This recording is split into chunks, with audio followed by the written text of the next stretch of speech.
Welcome, ladies and gentlemen, to Curbside Podcast presents Dice Hard with a Vengeance, your weekly D&D game here on Twitch and YouTube Live.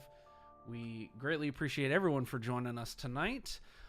We kind of have a big night ahead of us. We've only been building up to it for the past few months because tonight is Philomina's wedding. Lot going on tonight. Tim, I do not envy you. But I do believe in you, so... Makes one of us. But with that, I have a couple quick announcements to make, and then we'll do the oath and we'll get the show on the road. So first off, shout out to our good friends at Quest in Trays. Check them out on Instagram. And they're wonderful custom dice trays that you can get online. As you can see, we have a custom Dice Hard with a Vengeance tray. We'll always give them a shout out for it because it's wonderful. And now they're now available on their Instagram is Dice Towers. So go check them out. Go invest in their product because it's wonderful. I love this tray to death, and I'm even looking into getting a tower here soon. Also, shout out to Dave Stones on Instagram, working on an art project for us. Can't wait to see it. Of course, every week, shout out to Andrian Von Ziegler, who provides the wonderful music that we use each and every week here on the Curbside Podcast. Check him out. Spotify, YouTube, Facebook.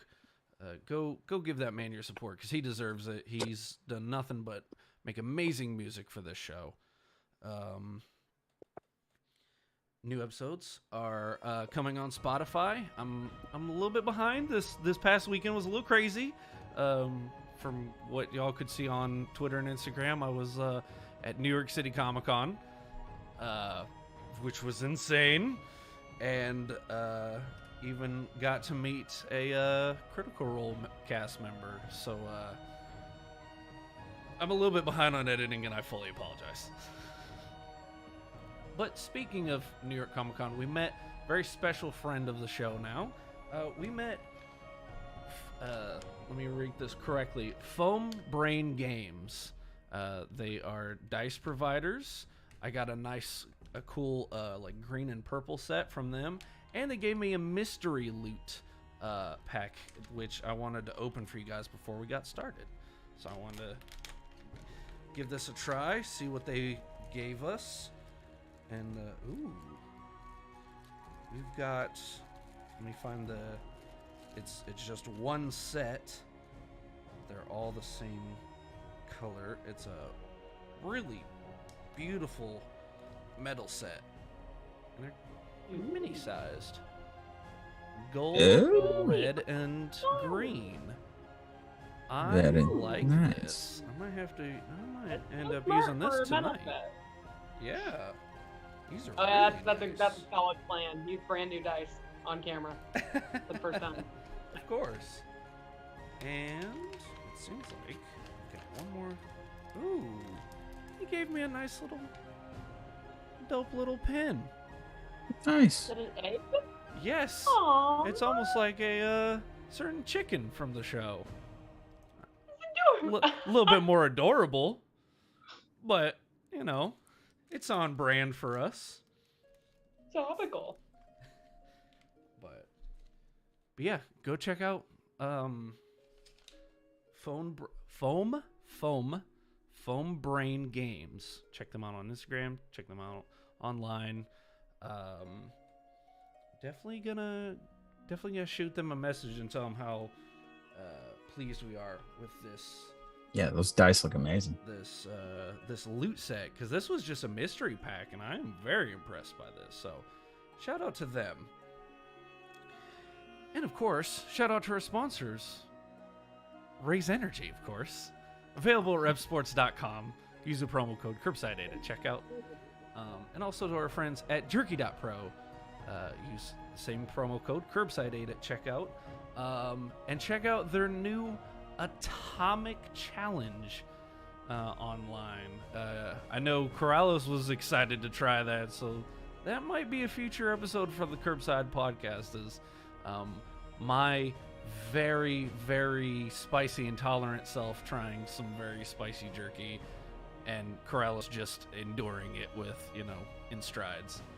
So we'll see what happens there. But definitely check those two sponsors out.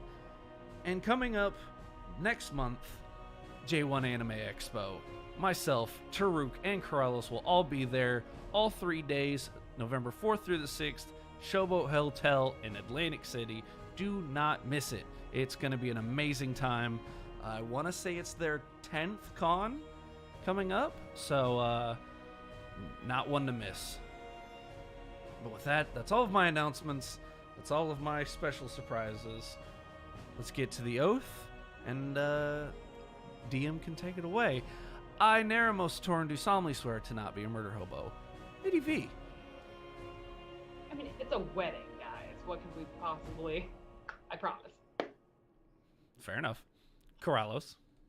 I, Corrales Abrazar, do solemnly swear to not be a murder hobo unless somebody tries to mess with this wedding. Fair enough. Actually, Draco. Draco Archimedes solemnly swear not to be a murder hobo or how to conduct myself at a wedding because, mountain man, basically. Do you promise not to go looking and smelling flowers anytime soon?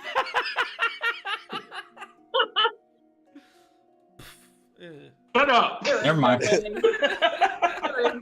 no wedding. It's all just a ploy to get Draco to find more flowers. Oh, that'd be amazing. Taruk. Yes, it's you. We have Wedding Crashers. This is top 5 in movies of all. Up a little more. A little more up. There it is. Nice. All I right. do like that movie. I love that movie. I can't, Yeah. I can't deny it. Yeah. The timeless comedy of Vince Vaughn. Joe, we're very Wow. uncertain of what/who your character is, so I think you get a pass for this week. But be ready to take that oath next week, and please don't be a murder hobo this week. It'd be really, really bad for everyone's health in general if anything happened with Philomina. I promise I will do my level best not to, Fair enough. Tim, take it away. That passes. Math checks out. That passes. I like it. Minimum achieved. Well, guys, welcome back to Thrandy and welcome back to your campaign.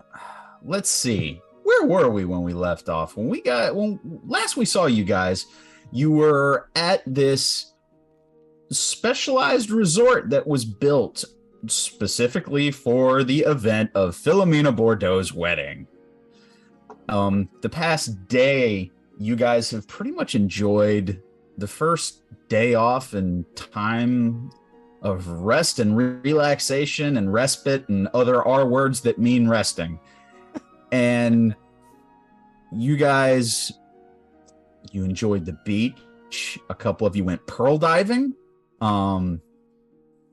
Let's see. One of you had a very intimate encounter with local plant life. Taruk built a sandcastle. For the most part, it was R&R that was greatly needed by all of you. And we had a couple RP encounters with you guys going back to the kind of the main cabana area, and we had a little bit of in-party role play. Lady V had some RP and some encounter with Teodara, which was the assassin that the party encountered so long ago in the estate of Sephir's Holder. She is the one who appeared to be at his mercy, but ended up killing him in your absence when you guys took your initiative elsewhere. Now, where we're going to pick up tonight is going to be, it's nightfall of that. This is your second, if I recall, your second day on this island. and we're going to pick up at nightfall. Anything else that you guys want to do, anybody you want to talk to, anything that you want to do, just going to wrap up that night, and then we're going to go into the following morning. And the following day is, in fact, wedding day. This is where the main ceremonies and everything for Mina's wedding is going to start and take place. So that's where we're going to pick up at. I'm going to go around to each one of you, I guess, and see if there's anything that you guys wanted to do. If not, I will simply bring you to the next morning. But I wanted to do a little go around and see if there's anything that was left undone or unsaid from the week before, and just have a little bit of a launching point for the following day for everybody. So that's where we're at. This is, I'm going to say, you guys, after everything that happened with the last day, I'm going to say you guys are really close to midnight of day 2 here. So what do you guys do? Does anybody have anything? Only thing Draco wants to do after reevaluating some life choices is just to see if there's any stars out, if there's any constellations he can see. But other than that, that's about it. Okay, Draco, we'll say that after the adventure of today, you find your way back to where the rooms are for the rest of the party. You, however, choosing to sleep outside, and you get to your hammock, and as you lean back to just stare at the stars, just give me an overall perception check. Nice. First roll of the night. 19 plus 12. Ooh. A lot. 19 plus 12. Yes. 31. Yeah.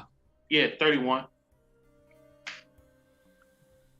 At first, there's a little bit of cloud coverage, and you don't really see a whole lot in the way of any constellations or stars that are out. However, lying there staring up for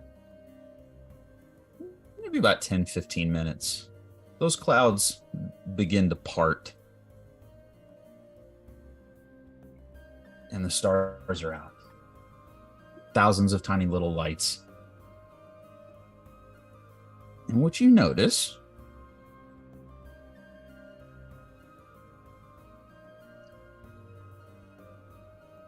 the very first thing that you notice, that, and I don't believe you have this one mapped off, is a constellation that when you kind of chart it and you trace it, it's in the shape of a ram. You notice Aries.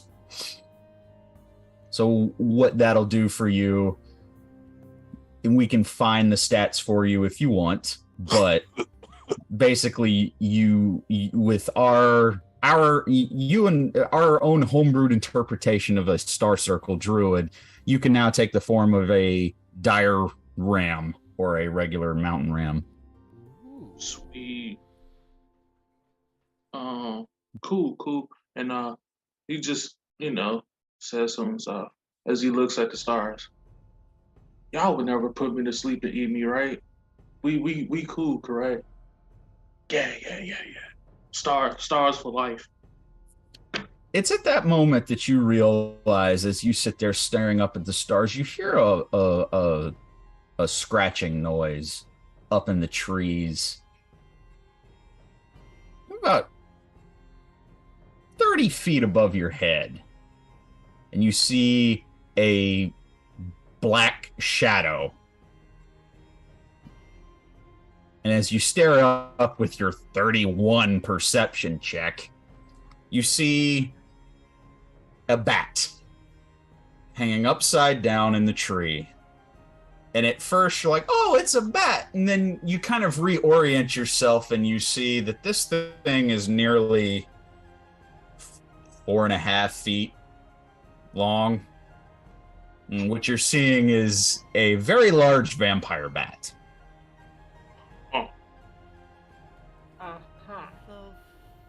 And you see it, you just see it it appears to be kind of the scratching noise that you found, was it just resituating on the branches above you?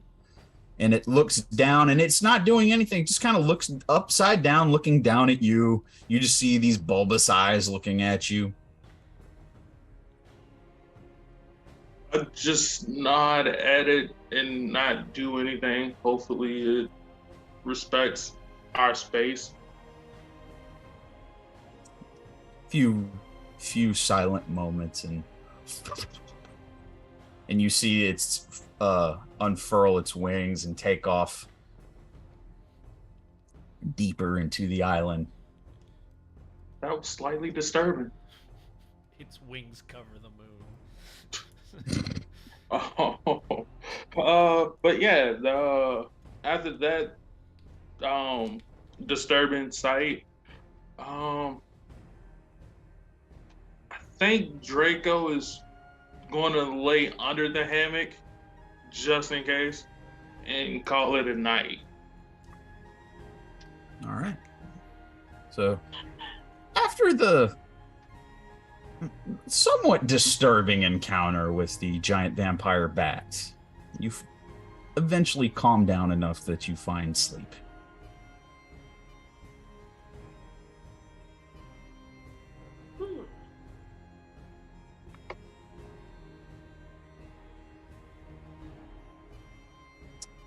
Has anybody else have any? I have one thing. Yes, V. Nothing major, just whenever we end up back probably at her room and we're done, V will ask Hector to open that music box. Okay. That was one thing that I wanted from you anyway, was just you were going to be in the driver's seat of that situation, and where and what happened with you and Hector, like just where physically are you? That was all. Yeah, I'd say it's probably like deep into the night. We're laying in bed and Okay. just looking out the window at the moon or whatever, and she just kind of like asks about it, asks if he opened it yet. He was not. I can hear you fine. Okay. Cool. I got nothing. Awesome. Get it out early. I was gonna say now's the time to get it out before we roll into this ceremony. Right? Yeah, my audio's acting weird. I can't hear you guys anymore. That's not good. Still not? Huh. Well, you know what Glad does it's work not. well? Raise Energy, available at ripsports.com. Hey, I gotta plug the sponsors. Sadly, they're all out of the Gold Rush. It was literally sold out right after our last session last week, but there's still more delicious flavors at repsports.com. Go get you some Raise Energy. It's probably one of the best energy drinks I've ever had. Also, go check out jerky.pro. They don't get enough love, especially not on here with all the Raise Energy jokes. Jerky.pro, wonderful product. I am very scared to do the Atomic Challenge, but apparently I'm being strong-armed into it by a shady warlock. I mean, it's sort of a professional duty you got there. That The too. waiver mentions loss of death as being a possibility. Like, I'm in For it. being a warlock or for the jerky? Both. Fair enough. Yes. Yes. Yes. The answer to your question is yes. Well, I don't know what I'm doing here, but I've got you guys running through my laptop now because my audio just Blech. dumped on itself. Huh. I have no idea why. Ghost. All right, picking the pieces back up here. Technology keeps interrupting. She's got a smile. She can't believe she found it. She can't believe the damn song is in the box. She's just sort of got this bewildered smile. Yeah, and he just kind of lets it play, and once the song is done, he closes the box and hands it back to you. How'd you find that? I just picked it up out of the hoard of that weird beast we fought. It was just Wow. there. Sort of funny, huh? Yeah. Yeah. Does he seem sad? Contemplative. More in thought than sad. Might even be called lost in thought.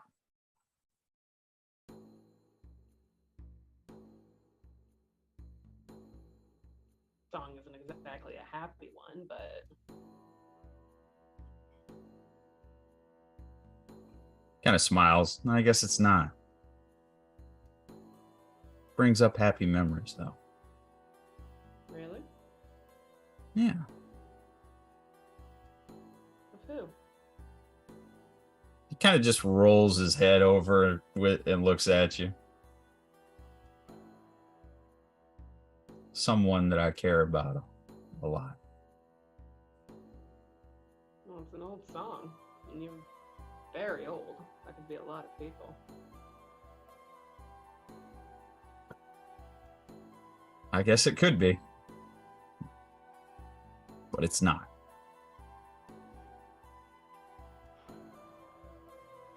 Song makes me happy too.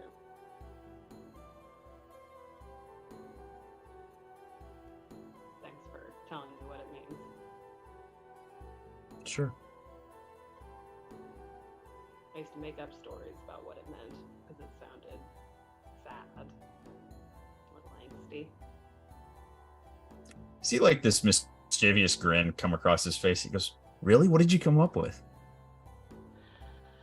Oh, well, once I used it to write a poem, and then I was told I wasn't allowed to write poems anymore. Was the poem dirty? It was not dirty. It was sad, which, for where I grew up, might as well have been dirty. In fact, I think they would have rather it had been dirty. Oh, You know, what with the nature of the whole temple and everything. And no, it used to be one of my favorites. It's funny, I never knew what it meant until you told me. yeah.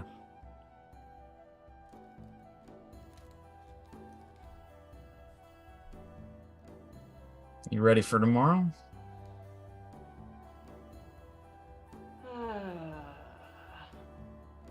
Mina's a friend. And I'm used to politics, but I don't know. Seems like an odd phase. Or an odd, I don't know, sort of feels like something's ending in a weird way. I guess in a way it is. Well, I needed the brothel in the beginning, but I think I'm starting to think I don't really need it anymore. And that's an odd feeling. I feel like I'm sort of standing up for the first time, you know, or walking on my own, I guess. I don't know. A lot of strange things happening right now, or have been happening.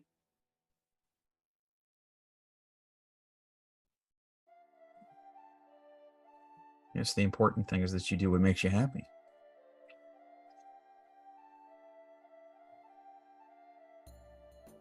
Sure.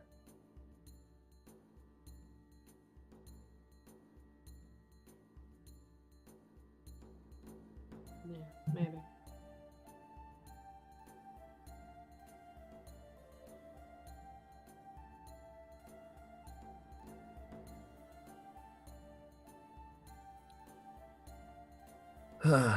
He just kind of leans back, closes his eyes. Tomorrow's going to be a little weird. Just a bit. Have you thought about just sir? And yourself? almost like, what? Huh? To call yourself. You have to think of something.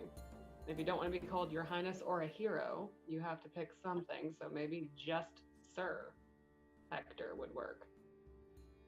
Sir Hector. You think I'm the first person to be called that? Probably not.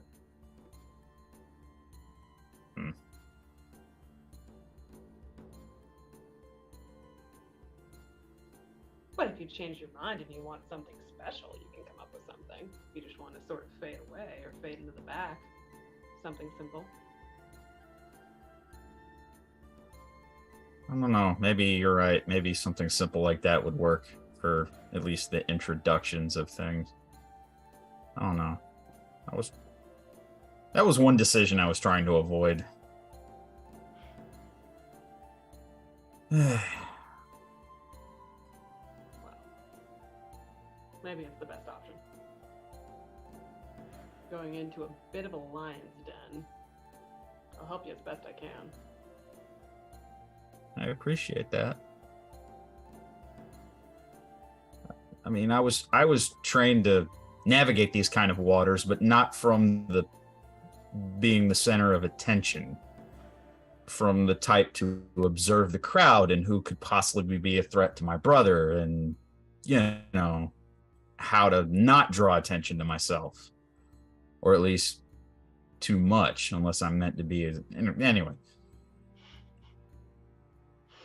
The whole point is this was my brother's job, not mine. This is different.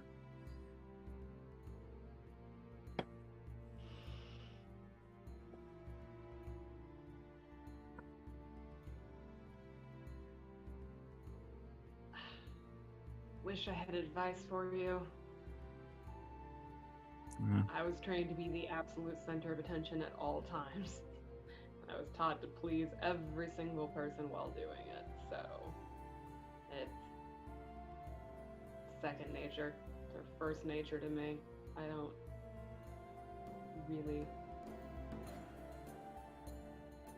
understand your problem, but I'll help in any way I can. We can fade into the background, or we can go charging forward, whatever you need. I guess we'll see. We'll see what's waiting for us. Well, you should stay close, because either way, I have a feeling you're gonna need me. Pull you out of one fire or another. Probably. Let's try to not start fires, though, if we can. Starting fires is really not my thing. Well, it is one of my closest friends' weddings, so if we did start fires, we might have a little bit of a conundrum, so let's play nice. All right. She flicks the music box open again and just kind of like snuggles up to him. He puts his arm around you and he just kind of dozes off. Or two. Okay. Anybody else? You got Taruk. So Taruk wants to go to Corrales' room and talk to him. Okay. Corrales. First thing, Corrales, before we get there, this is the second night in your little separate rooms here, and is the second night that Hector has never returned. And right around a little after midnight, you hear a knock at the door. I'll just go over and open the door like, oh, there you are. And as you do, you see Taruk at the front door. Oh, well, Or not. somebody was expecting me. Oh, I'm flattered, Corrales, but we don't have time for this. Come here. And I walk in and I close the door. All right, Corrales, that thing I showed you earlier. Yes. All right, here. You got to take a look at it. You can't touch it, okay? But do your little Corrales thing and see if it's magic.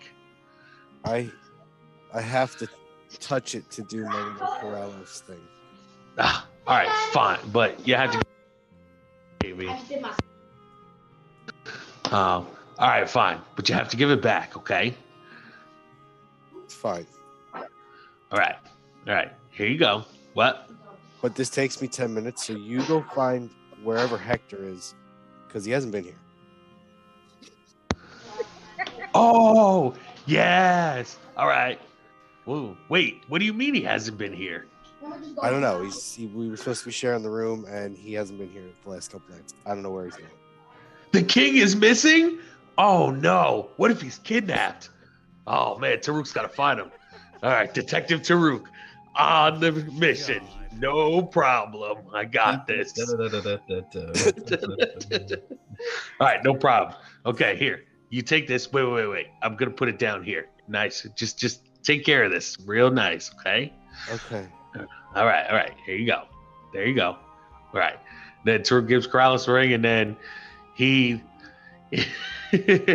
Taruk turns, and he does like a, quick walk out the door, closes behind him, and as he closes the door, he goes, "All right, Hector, I'm coming to find you." So sorry. Why do I imagine Taruk with the Sherlock Duck hat on? It just materialized with a magnifying glass out of nowhere. And a pipe. Somewhere. Yes. And I will start ritual casting Identify. Cast ritual. You are ritual casting Identify on the ruby ring that belonged to Calliope, correct? Yes. It is a red ruby ring.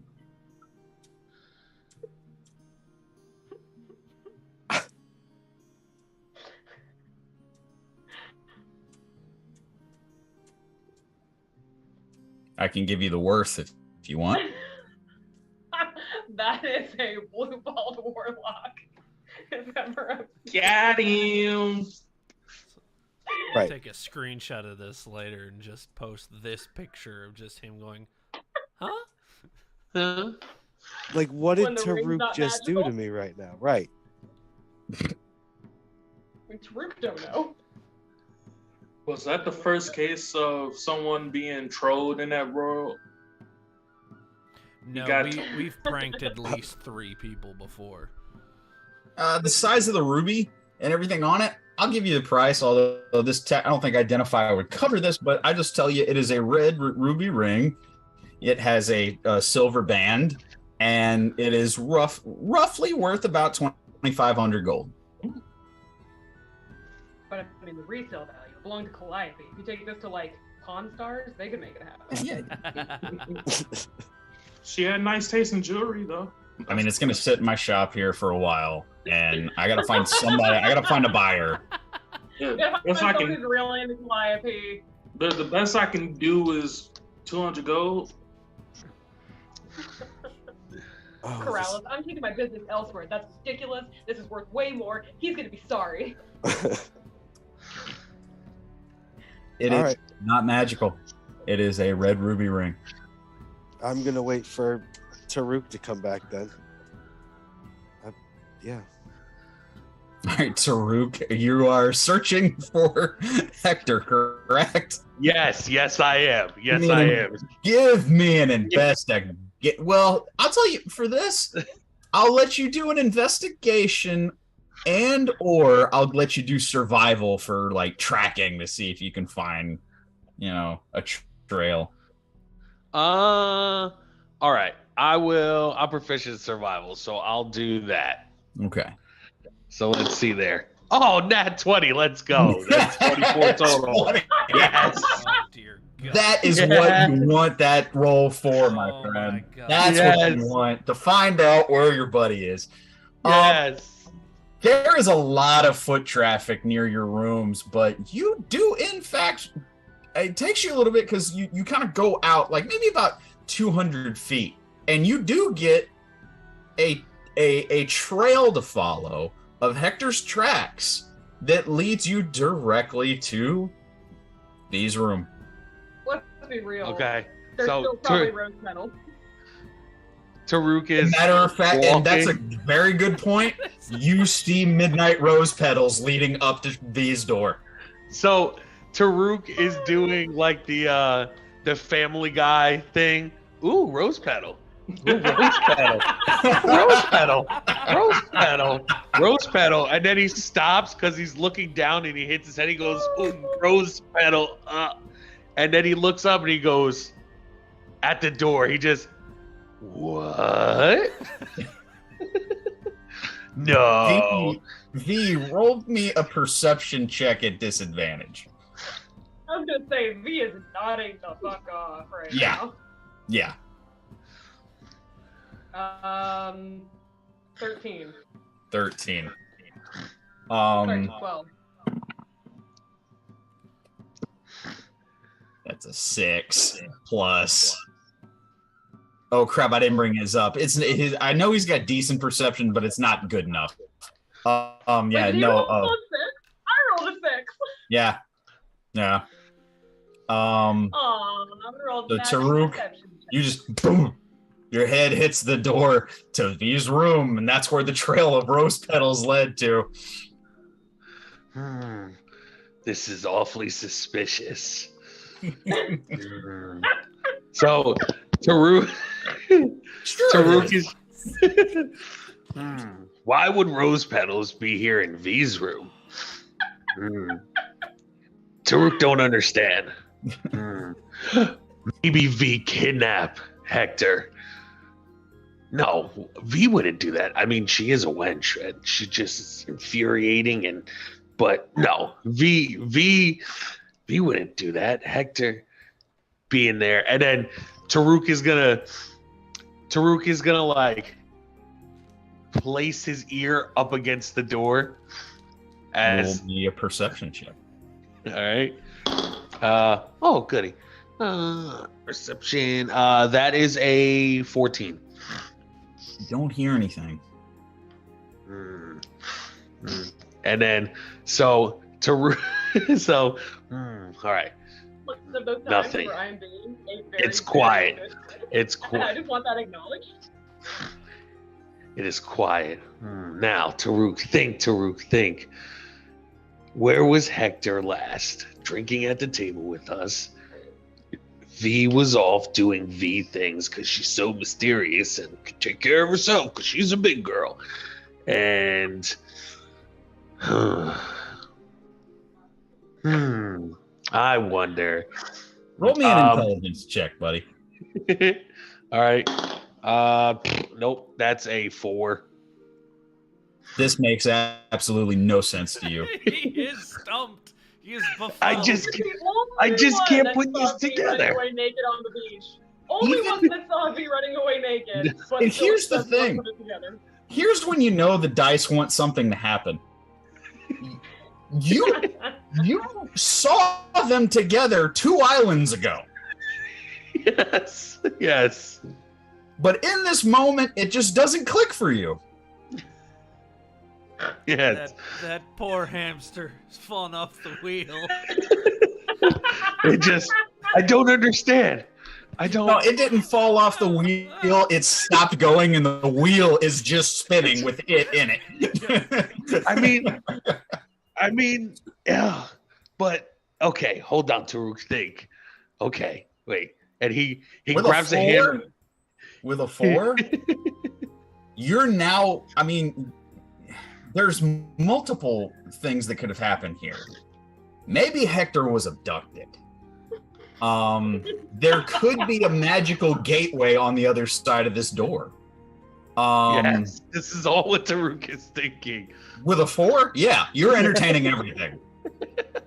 All right, so Taruk picks up a handful of the rose petals, and he just stares at them, and then he sniffs them. He goes, They still have a slight fragrance to them, but it's starting to wane. They still smell like him. They smell like a dreamy half-elf. well, Very man. dreamy half-elf. He does smell wonderful. I wonder. I can't believe this. So, so Tim, are the rooms like hotel rooms where there's like another door to another hotel room, or is it just like It's You know, not they're adjoining like, like are that, they right? adjoining? No. Yeah, adjoining. No, I was gonna say these aren't adjoining. All right. Like a standalone bungalow, like hut. It's like a fancy hut. Yeah. All right. Oh my god. Good thought, but no. This is Yeah. beautiful. All right. Well, what I'm gonna do is Taruk's gonna get a light bulb in his head. Okay, what do you And got? Taruk is going to try to go on the outside of the building and find the window. There's windows, Okay. right? Yeah, sure are. That's what Taruk wants to do. Okay. I'm gonna say roll the investigation. All right. I would like to request that the professional assassin gets to roll a someone's looking in her window check. You rolled perception. You did not do Alright. well. He also went to the window now. He's gotta find it first. 17. Fucking beautiful. Okay, 17. There is, in fact, there's two windows you can go to because V's room is kind of on the left corner of this area. So there's one window to the left, and there's one that's just to the right of the front door that you could maybe peek in either. That's up to you. All right. Well, Taruk wants to try to cover his face up somehow, maybe put some mud on it, some leaves and branches and stuff. Okay. Okay. Trying to Survival be check. incognito. All right. He's trying to Yeah. be Roll incognito. me survival check. All right. Let's go. Yeah. Let's go. That's 18. 18, man. Yeah. What you do is some of the anything that you can find on the ground of leaves. You do in fact get a handful of the night rose petals, and those get put all in there, covered in mud and everything. You feel like you are very well camouflaged and very frightening to look at. But so, what do you do? All right. So, how high are the windows? Oh no, it's ground level. So not ground level. Oh, that's perfect. Okay. Well, Taruk, he wants Taruk wants to, army crawl up to the window, and he kind of wants to do the little creeping, All right. keeping Tom thing. Yeah, okay. He's okay. you Two things. Taruk, roll me a stealth check. all right, no problem. Actually, this is three things. Draco, roll me perception at disadvantage. right. Roll me Yes. perception at disadvantage. Okay, Stealth, this is going great. That's 16 plus 3, 19. That's a 19, let's go. Oh, God. Oh my god. That's a 29 and a disadvantage. 17. 17. V, you are fast asleep. You hear nothing. 15 at disadvantage. 15, and you don't. Draco, you are fast asleep in your hammock. Taruk, you army crawl up to the window of V's room, and you now what? And now Taruk, Hold on. he's just gonna Taruk is just gonna kind of look left. He's That's gonna a 2 look right. and a 3 at disadvantage for Hector. Nah. Taruk's just gonna kind of look left, look right, and he's gonna pretend he's signaling to somebody because this is so fucking cool in his head. So he's doing one of these. He's like, No, that's on brand. Sure. yeah, and he's doing the whole signal, you're on my 6 and everything. Yeah, and he's like, and then yeah. Stay frosty. Stay frosty. Yes, and then I just Taruk- need to understand. You are sneaking into the window of a professional prostitute and assassin. Oh no, Yeah, this why is not? gold. so And Cannon, he looks back at no one and goes, Charlie in the trees, and then keeps going forward. yes. Oh, Yes. oh, Taruk looks up and points to his back, cover it, whatever that signal is, watch my back. Sure.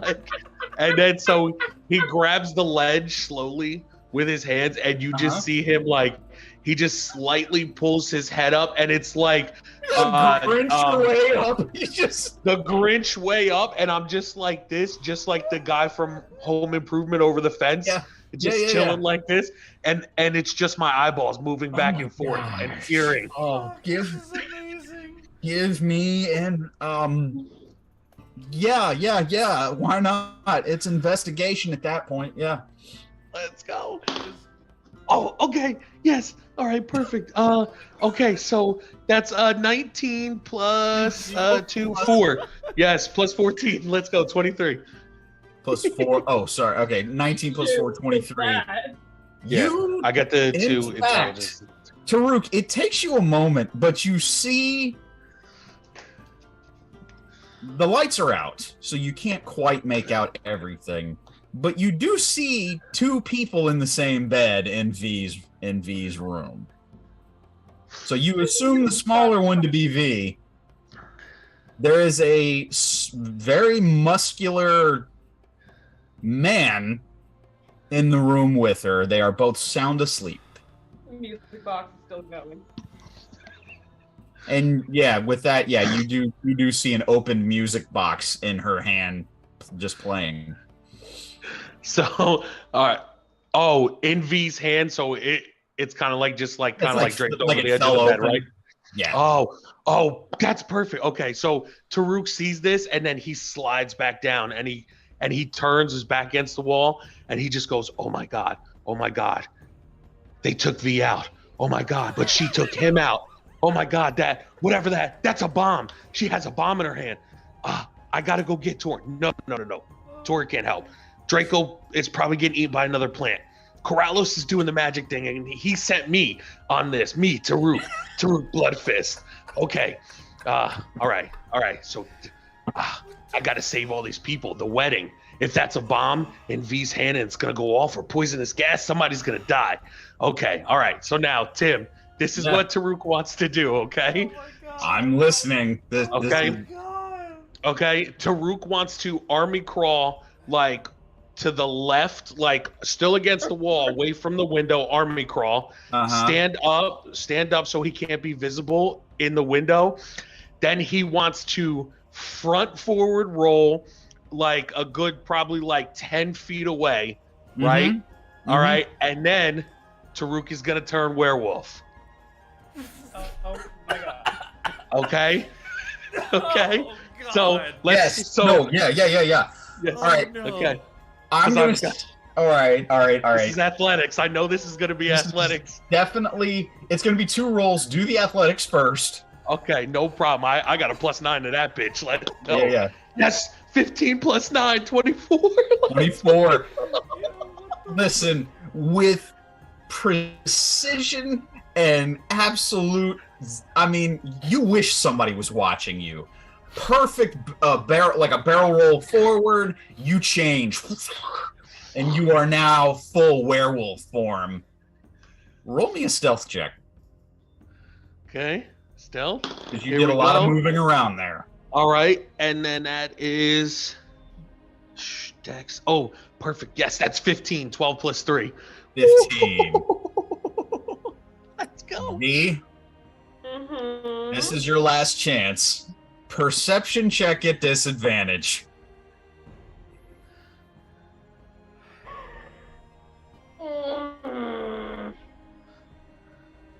Seven. What is this game, man? I don't know what's going on in This is session. This is D&D. This is the greatest thing I've ever seen. What do you got, V? 14. 14? That's a fail. I dropped my lovely sandstone die. Way to go. My oh, hold on. Your very expensive one. Well, good thing that I don't count them on the floor, because that was a 1. That's a natural 20. And that's a 1. At disadvantage, Hector is so sound asleep, there is no possible way that he could hear anything. Okay. I would like to make a request as he busts into my room. Uh-huh. Yeah, the music box is going. Uh-huh. And V kind of she sort of does one of those what? And then she kind of just kind of gets comfy again. Resituates. Yeah. And just resituates and just kind of it's very obviously, it's very, very obvious what's going on. And she just sort of snuggles up into Hector and goes back to sleep. Okay. One last thing before I pull the pin on this. Draco, give me a perception check at disadvantage. All right. Okay, let's go. That first roll is a 28. Second Okay. roll is a 16. 16. Draco, out of the corner, not even out the corner of your eye, not yet. You are almost asleep in the hammock. You just got comfortable and you just got over the image of this huge vampire bat that was just staring at you. You hear off, and this is a good ways away from you, but you hear rustling off in the off to the side, and when you kind of open your eye and you're hoping it's not the bat, and you look and down the way, and this is a good about 100 feet away from you, you see Taruk barrel roll away from V's room and go full werewolf. And it's one of those where you're like, oh, all right. And you start to go back to sleep, and then you like sit back up and go, what? And that's as far as you get. I need Taruk now. For shits and giggles, can Torin roll a perception to see if he hears any Sure. of I this? think with everything that's happened and the rustling and the army crawling, go ahead, Torin. Give me a perception check at disadvantage. Okay. Just to see what's going Yeah, on. take a shot. Take a shot. Okay. Corrales, this is frustrating that this is just a ruby ring. Just an 8. On so many levels. Hmm? Sorry. It was an 8. Torin's just laying in bed. Maybe hears like some rustling outside, but he's just like, oh, whatever. Like, Nat, you hear that? Yeah, like here. Oh, yeah. Here's like someone walk by the door, but it's like in a hotel. You know, people come by the door all the time. It's not, not Nat just thinking rolled. anything of it. Nat just rolled a 3 and a 4. So you elbowing her. You elbowing her, she's like, stop it, Scales, and she kind of turns away from you and kind of elbows you back.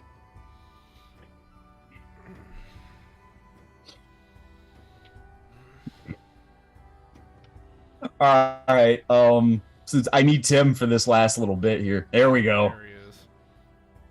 All I'm saying is, what My just hamster got loose. Oh my god! All right. There you go. What- You need to what get just back happened? on the wheel. Yo, that wheel is rolling downhill. Okay, Taruk, what do you do in this moment? Taruk in this moment, he's in all his glory, and Oh my god. and he charges through that window. Through the window. Through the window? Right through. Taruk just charges. Okay, this is definitely going to be another athletics check. No problem.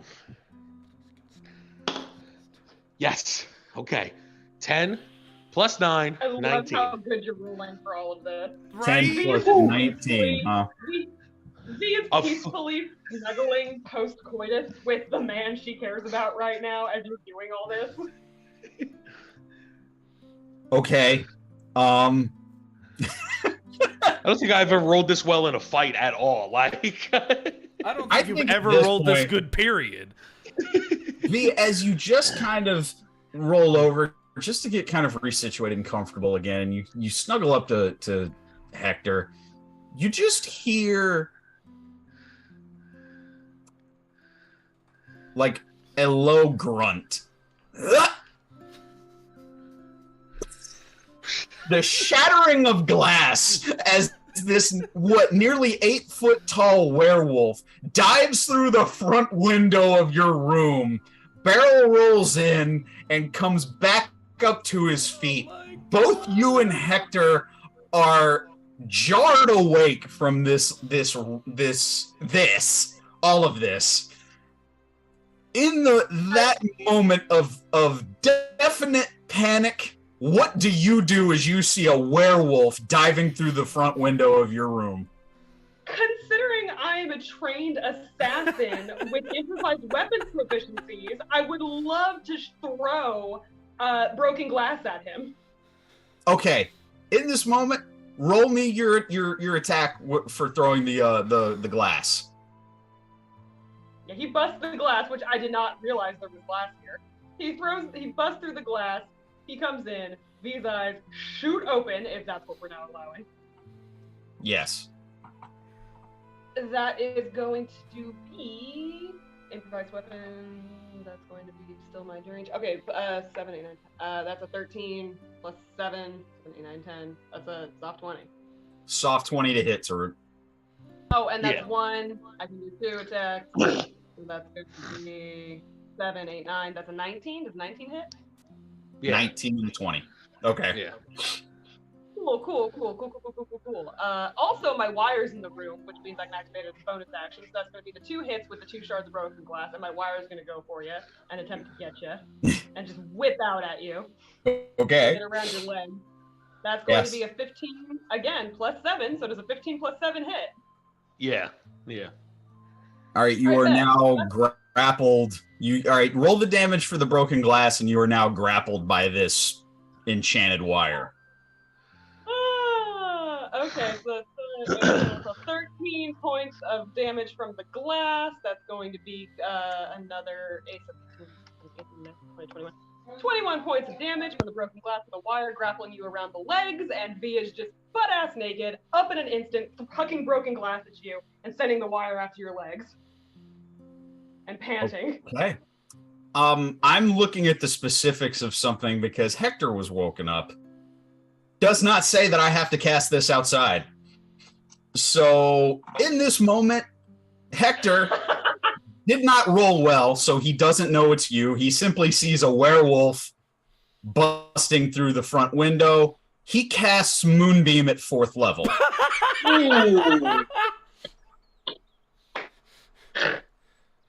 So, will you please make me a Constitution saving throw?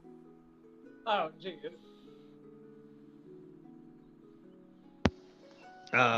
That is a 13 plus 8. Okay, you save, but We you'll won't do. take. Yeah, you save. You see here. Just up on your Corrales is just sitting there. It's like Half as much on. feeling to use silvery barbs all of a sudden. Because you're a shape changer, make that save a disadvantage, please. Oh, okay. All right, so that was 13, and then 14 was the next roll, so 13. Okay, so all right, so you do succeed. You are hit with this blinding light. You do take. Oh boy. 10, 17, 14, 20. You cast the spell using. So does Draco just see like a big shining light? Just, cool. This is all worth it. I'm just saying, Taruk can't go be mad. I can't believe I just rolled that. That math. 20. 31 points of radiant damage, half because you saved, so we'll call it 16.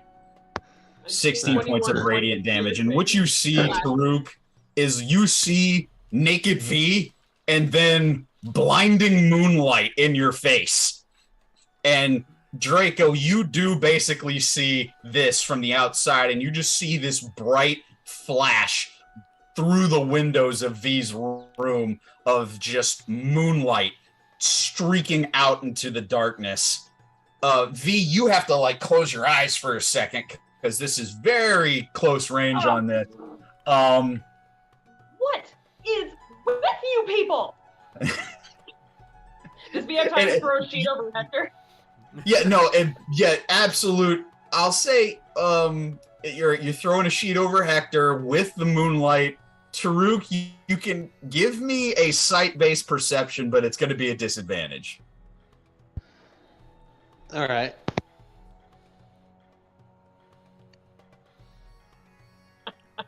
Draco didn't hear any screams of like All right. panic or help or anything. What like was that. it, Tim? Say it again. It was disadvantage perception. You said or Yeah, perception at disadvantage. disadvantage. So that was a 19 and then a 15. Okay, so 15, So 16 total. 16 total. You get the... stealth on my part. It would technically be a stealth on Hector's part. Well, I'm trying to disguise him, so I mean, it's kind of on That's me. why it kind of, with you in the moonlight, it's at disadvantage for him for noticing things. Well, okay, cool. You do in fact catch the likeness of a muscled, raven-haired half-elf as he is covered by a blanket. Draco, you do hear not a scream, but a very anger-filled yell of "What is with you people?" I would say that everyone except Joe's character hears that, although Joe's character may hear this depending on where I put the room. And so I would say everyone now just heard V yell that out. You haven't talked to me directly in weeks. And then you barge into my room while I'm working in werewolf form in the middle of the night. Get out!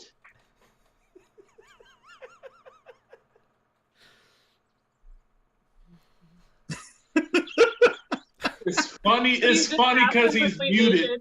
It's so much funnier because he's muted. Yeah. So Taruki's just like wiping his eyes, and he's like, and then like he listens to what V.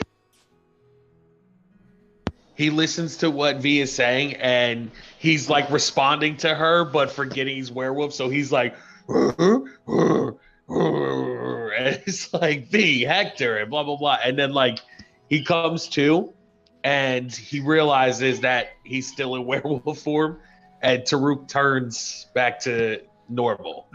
So basically, you get this gesticulating werewolf for a moment of, and he comes back down, and it is Taruk, Goliath form. If this isn't life and death, get out. Okay. Now hold on. You haven't spoken to me directly in weeks. Ever since Sandbar. And now all of a sudden, you barge into my room in the middle of the night while I'm working.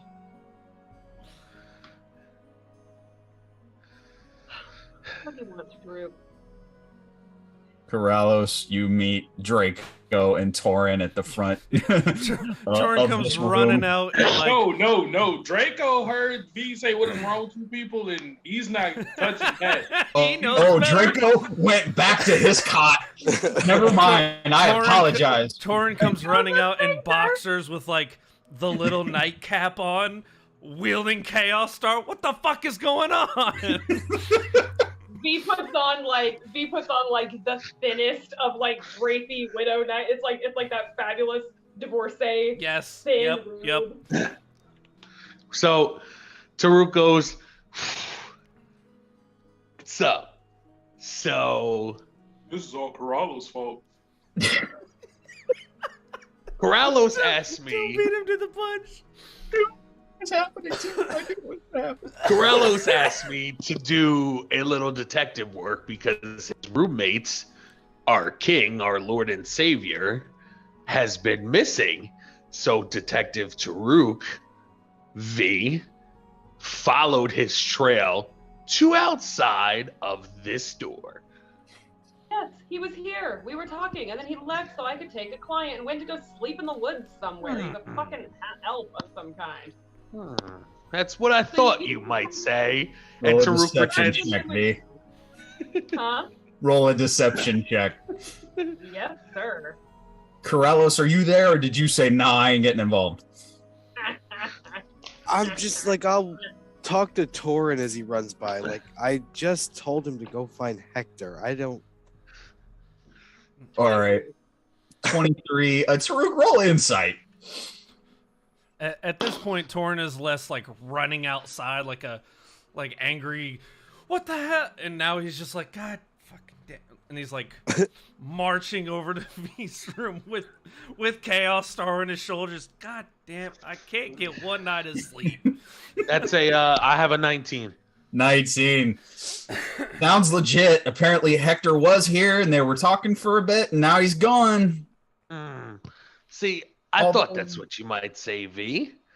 And Taruk pretends he has like a little pipe and he puts his one arm behind his back and he like paces the floor and he goes, you know, coming from somebody like you, I would expect that answer.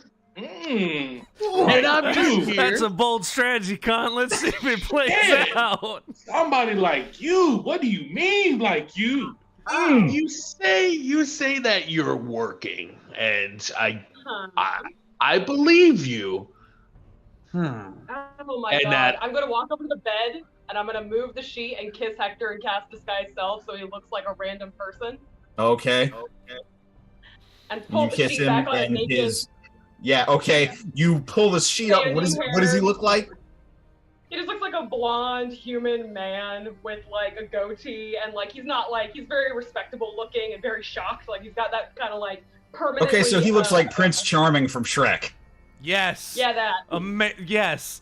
Okay. Very punchable face. Like, Yeah. He looks like a prissy dude. He looks like a prissy dude that has money. He looks like Yeah. a rich prissy dude who has money. I just throw the sheet back and go, I am the only one of this group with a respectable career, and you seem hell-bent on keeping me from doing that. So can you let just me see this. the rest of my night? You just see this blonde human noble, Butterball, just kind of like. Taruk drops the imaginary pipe and he goes, well, when I was blinded by that light, I thought I saw a muscular, pretty half-elf, which reminded me of our king. But I guess Taruk was wrong. Now, and to be fair, this human noble does look to be in fairly decent shape. And it was dark. You know, and Taruk admits when he's wrong. And he says that like with like, you know, like a looking V dead in her face. And in this situation, Taruk is wrong. I apologize. Taruk begins. Taruk starts to walk away as V talks out of the hole. And he goes, proceed. Oh, you don't go through the door. You climb back out the window. I climb back right out the window and I do the Adam Sandler proceed. Okay. But before he completely leaves, he pops his head back in and he says directly to the blonde person, he goes, you might want to see a cleric in the morning. And then he walks away. Oh. And then Taruk walks back through the lobby and goes to find Corrales in his room. As that's happening, he turns around and there's this Torin just. Oh shit! Taruk. What's up, Torin? What are you doing here? Did you just climb through someone's broken window? And Taruk just walks off. You got dissed, Torin, and he just walks right on off. What is going on tonight? I'm sorry. Corrales.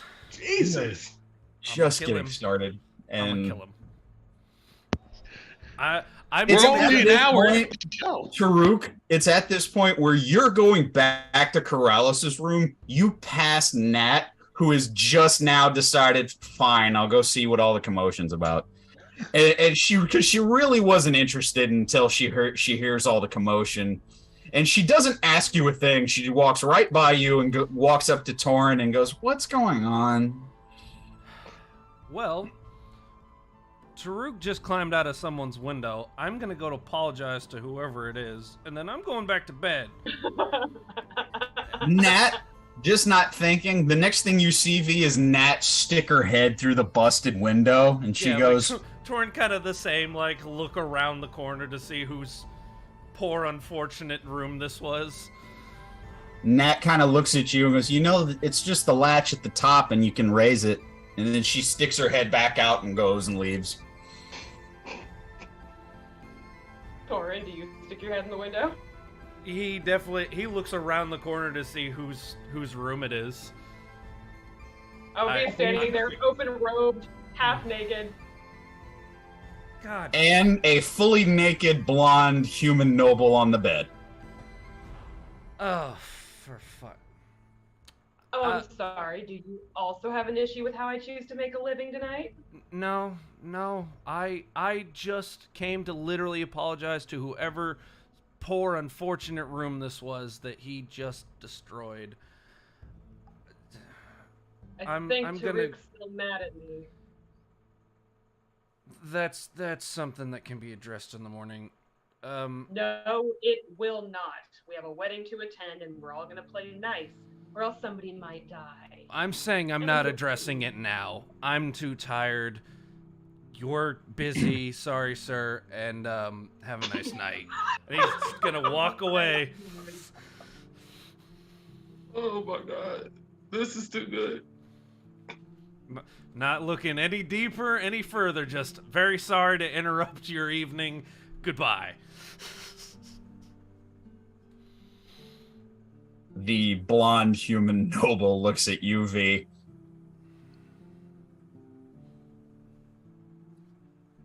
That happened?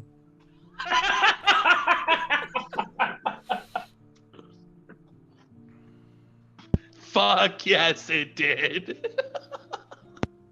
Oh, I'm not gonna do anything about this. He has a Rania to answer to. He ruined one of her sacred nights. Sounds like he's got a little bit of someone who's gonna be a little annoyed with him in the future.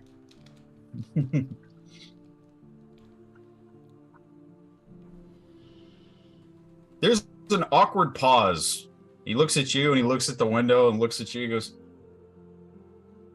"I'm going back to sleep." And he just lays back down. V like goes and just kind of like shoves the blind over the window, like the curtain over the window. Yeah. Over the broken window. Yep. She kind of looks at him. He goes back to sleep, and she's like, "Well, I'm wide awake now, and I'm making it your problem. So sorry about this." And then pan to the surf. All right. The rest of the night is had. Mostly everyone gets sleep. Wow, guys. Morning. Guys, no. God damn it, Does anyone Taruk. have anything? 1000%. Wow. There is no All one right. else to blame for this. And I refuse to let him off the hook. Morning comes. As I need a pee. I'll tell you what. I know it's a little early, but it wouldn't be a bad place to kind of take a break here, guys, and kind of get ready for the whole wedding, because it's going to be tough to pick a spot to break then. So why don't we go ahead and take a break now? I apologize, Joe, that we haven't brought you in just yet. My Stay bad, patient, Joe. man. I hope you've enjoyed the show. Yeah, I hope you've enjoyed it thus far. Never give Taruk a mission. Oh my god, never leave Taruk unsupervised. Ladies and gentlemen, we'll be right back after a very, very brief break. We'll see you in a bit.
And we're back.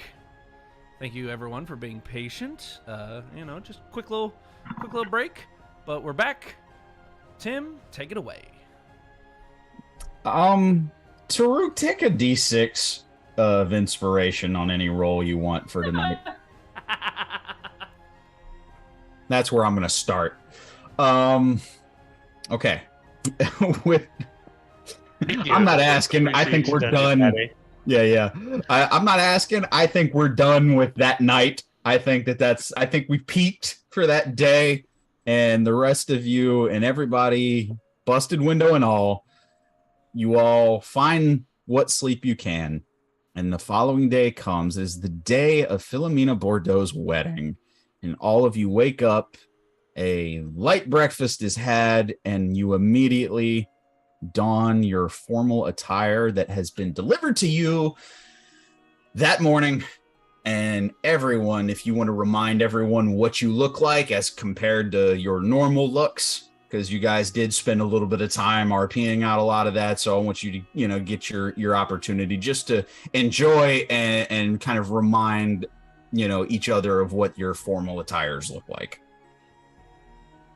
So let's start with Corellos. The easiest way to explain it is like black Doctor Strange robes. Nice. With Very a pink nice. bow tie.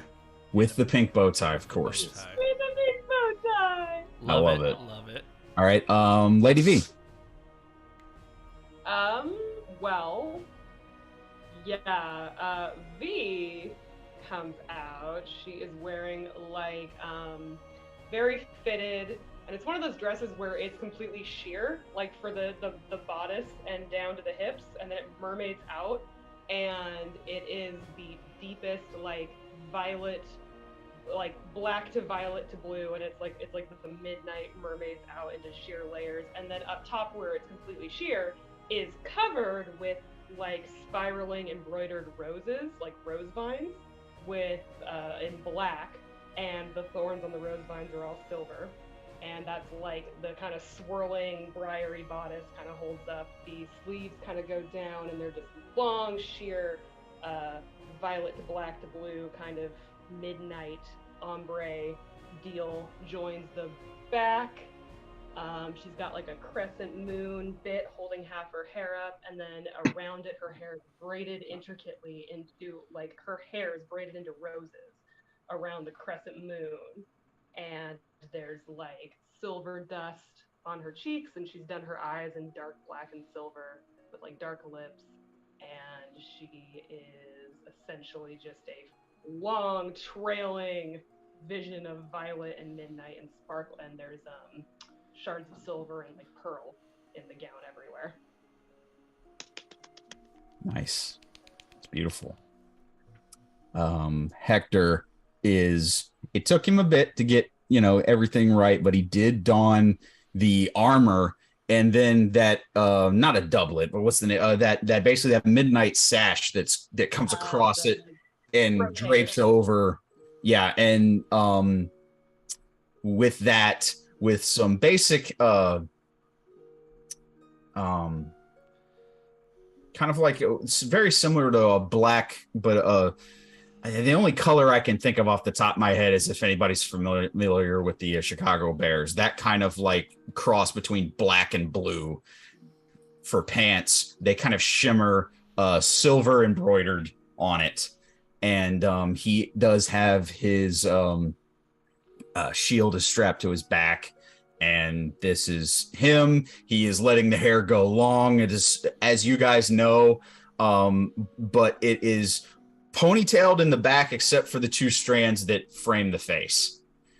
And that's what he looks like. Draco. The complete opposite. It's literally Lloyd from Dumb and Dumber, orange suit, top hat, cane. Did you went with the orange? Yes. Okay, got you. And so the orange suit, top hat, cane, and the owlbear cloak. You got it. Straight up. Taruk? So Taruk has got the crop top tuxedo thing going on with the sleeves cut off, and then he's got the whole ravishing Rick Rude thing going on with Hector's face and his own face in a right on the crotch in a bracing bromance hug. Oh my god. I love it. Torin. Yes. So Torin is rocking dark black pants, almost darker than Corralos's robes. A set of shoes that somehow magically fit his feet. He said Nat's dress was like a weird, almost I forget what color. Well, that was the trick, wasn't it? It was like an orange fuchsia 80s shift. Yeah. It was that definite 80s, like there was a color in between coral and fuchsia. Yeah. So he and Mina certainly has not missed out on an opportunity to make every other woman in her bridal procession look stupid.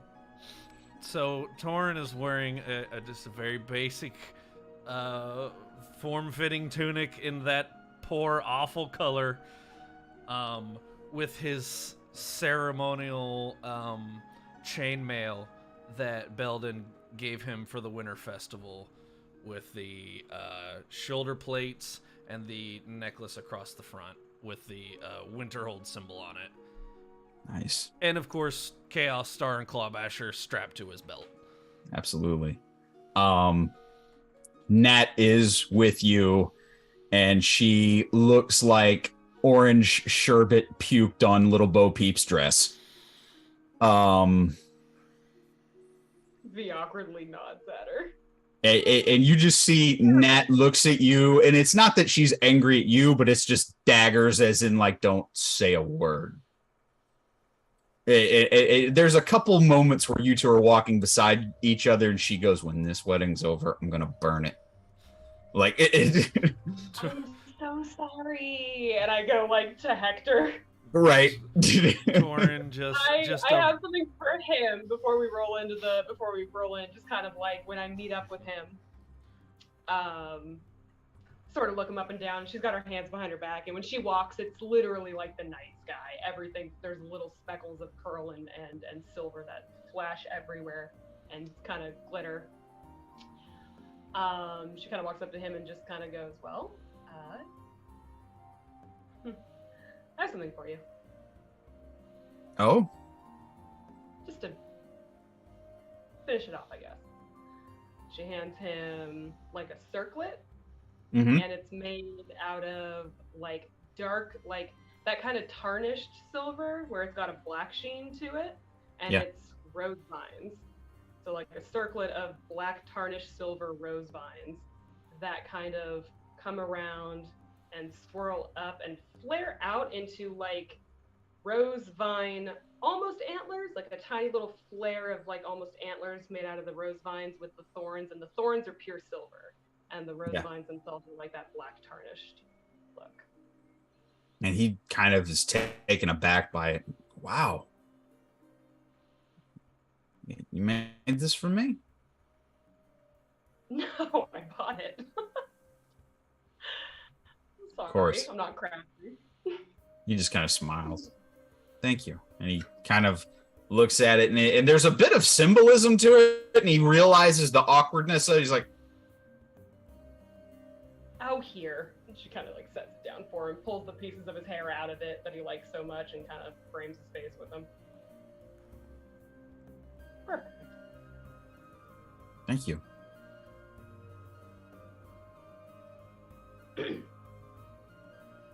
Let's go.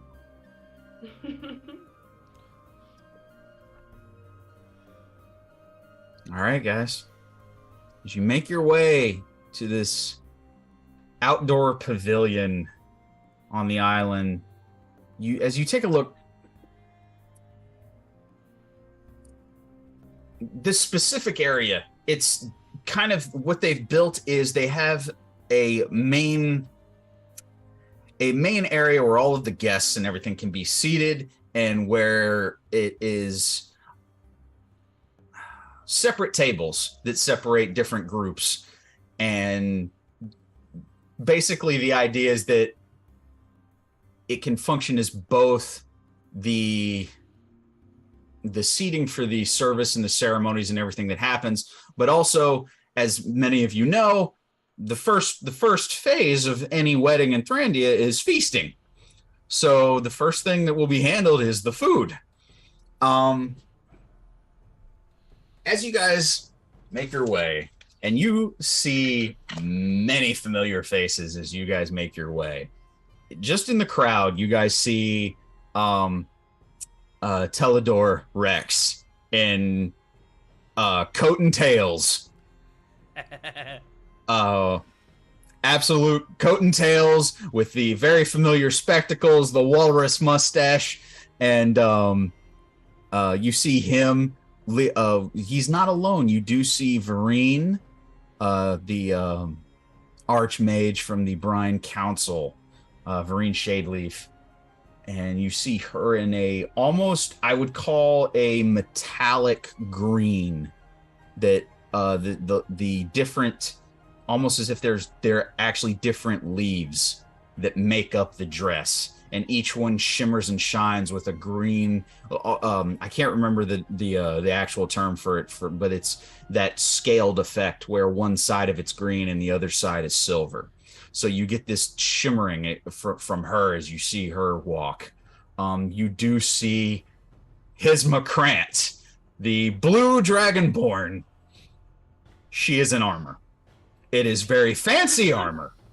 It is definitely formal armor, but it is armor nonetheless. I'm not sure if anybody's familiar with the movie. Picture Excalibur and Arthur and Arthur's Knights with that very bright platinum bright colored polished armor. It's what you're looking at. As you keep walking, some familiar faces. You see some of the people from Brine. No one else truly of import just yet. You do not see the bride and groom. However, that is very. You imagine that they're probably busy. They're not going to be coming in with all of you. You guys are greeted, and you do have assigned seating. And this human, early 20s male, basically serving as the one who's going to be seating you guys and serving you, said, "Oh, please come this way. You are the," and he's looking down at the list. The menagerie? Is that correct? Correct, sir. The menageries, to be exact, my friend. Oh, my apologies. They have you down as the menageries. I will make that correction right now. Follow me. We have your seating is right over here, and he directs you to a table that seats all of you. Plus, you have a spot for Nat. However, Nat immediately excuses herself and goes, "As a bride," and she just kind of pats you, Torin, and goes, "I'll be back. I'll be back. I promise." Maybe this dress will accidentally catch on fire before the ceremony starts. And she just kind of grits her teeth. I wouldn't risk it, dear. I wouldn't risk it, love. And she just kind of, through gritted teeth, walks off. About you do that notice time, Tim, Mm-hmm. Torin very quietly slides Hector 5 silver. Yep, Hisma's not in a dress. You win. Hector palms the 5 silver. He goes, "I told you she wouldn't." And he's just kind of. I figured if any reason she would be in a dress, it would be this one. Sort of shy of Hector. You didn't have to take money from the poor boy. He looks at you. He's got to learn some way. About this time, actually, all of you, roll me some perception checks. I like the perception. Sight-based, right? Doesn't matter. Nat 1 for a 13. 13. 8. I got a 19. 19. 13. You notice the this pavilion area is starting to fill up. As I said, you see many of the familiar faces. You do, in fact, see a very familiar, dapper, long, dark hair, pencil-thin mustache, black sashes, long flowing cape. It looks about twice as long as it was the last time you saw him. Silver embroidered, and the largest plumed hat that you've ever seen him.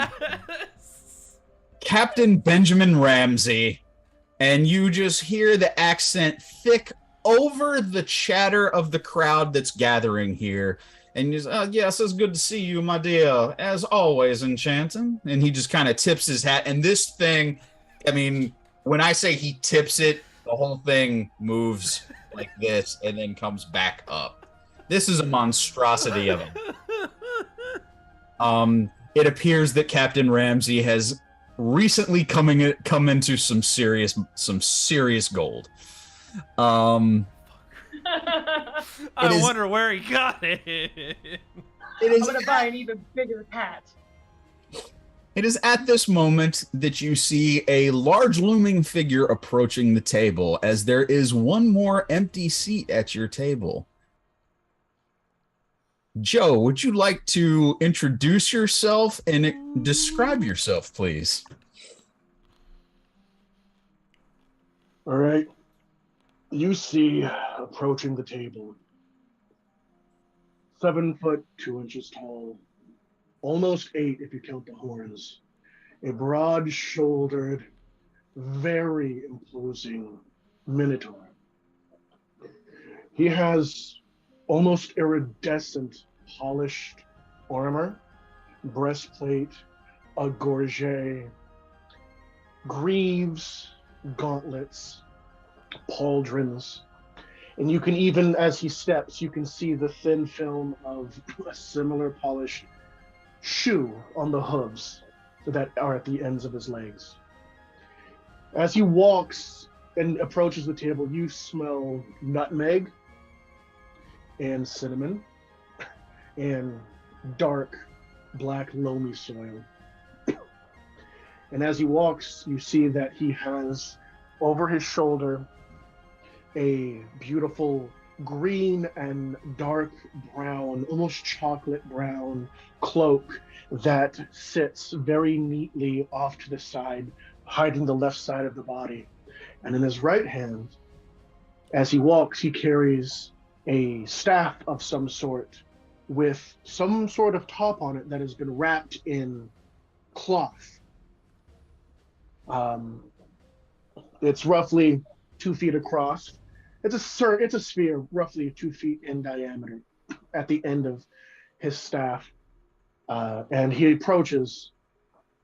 When he gets to the table, I assume that the young man was leading me, or? Yes. He leads you to the table and directs you to an open seat next to this group of strangers. It is a very interesting assortment. You see a purple-skinned tiefling, a female human, I apologize, one walked off, one female human. You see a very imposing Goliath taking up a good chunk of the space. You see Draco, you're human, correct, aren't you? Yeah, you see another human adorned in leathers and a bronze-scaled dragonborn and a very finely dressed half-elf, all sitting at this table. When I get to the table, I'll politely thank the young man for showing me to my spot. And I'll look to the table and bow very, very slightly and say, "Good morning." And I will say that in symbol.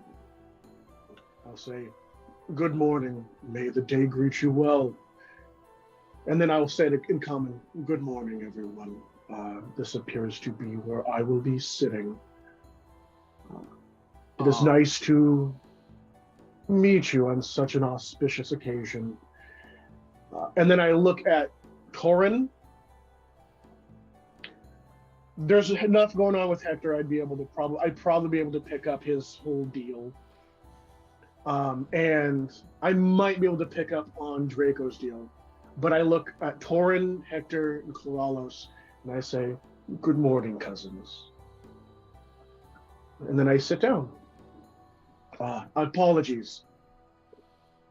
We are called Basilisk Couple. We are here attending, it seems.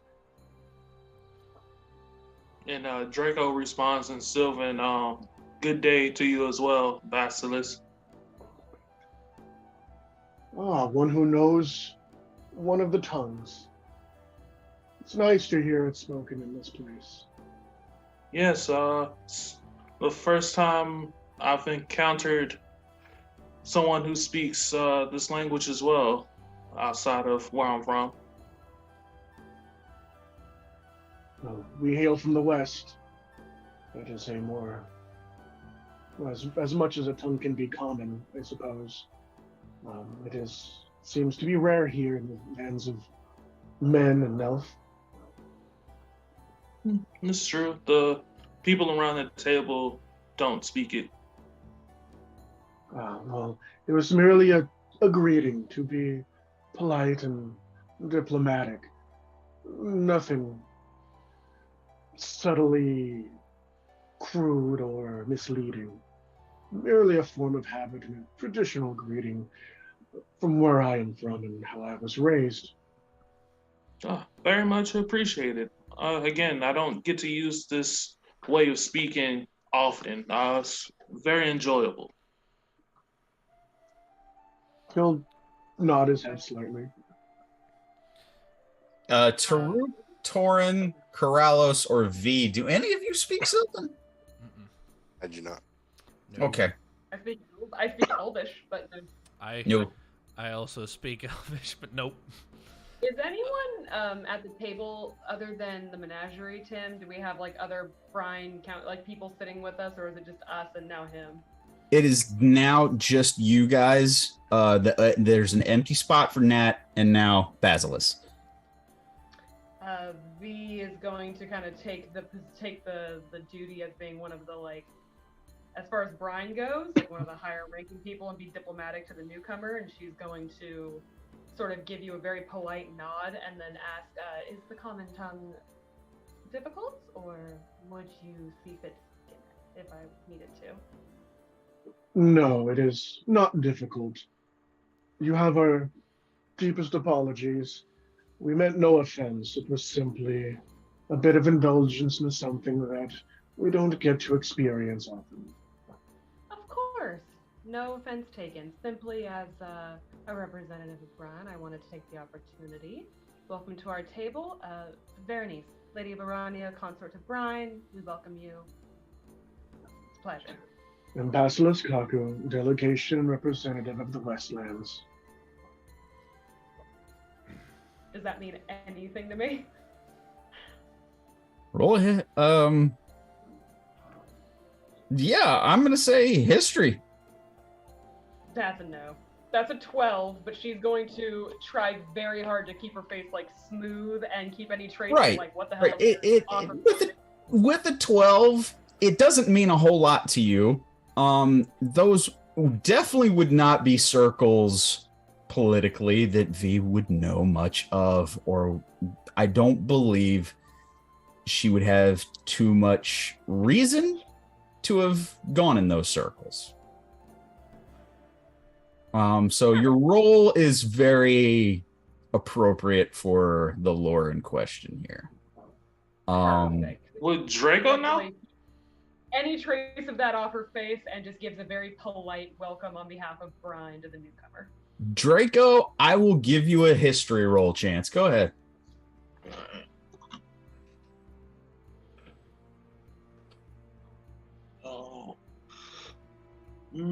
Without the modifier 17, history 24. Chase. All right. Nice. With a 24, Draco, the druids and your own people have their own hierarchy. You have your own diplomatic ways of dealing with other races and other cultures. It's rare, but you do sometimes deal with representatives from what you would consider maybe the monster races, or more some of the more wilder folk would maybe be a little more respectful of a term.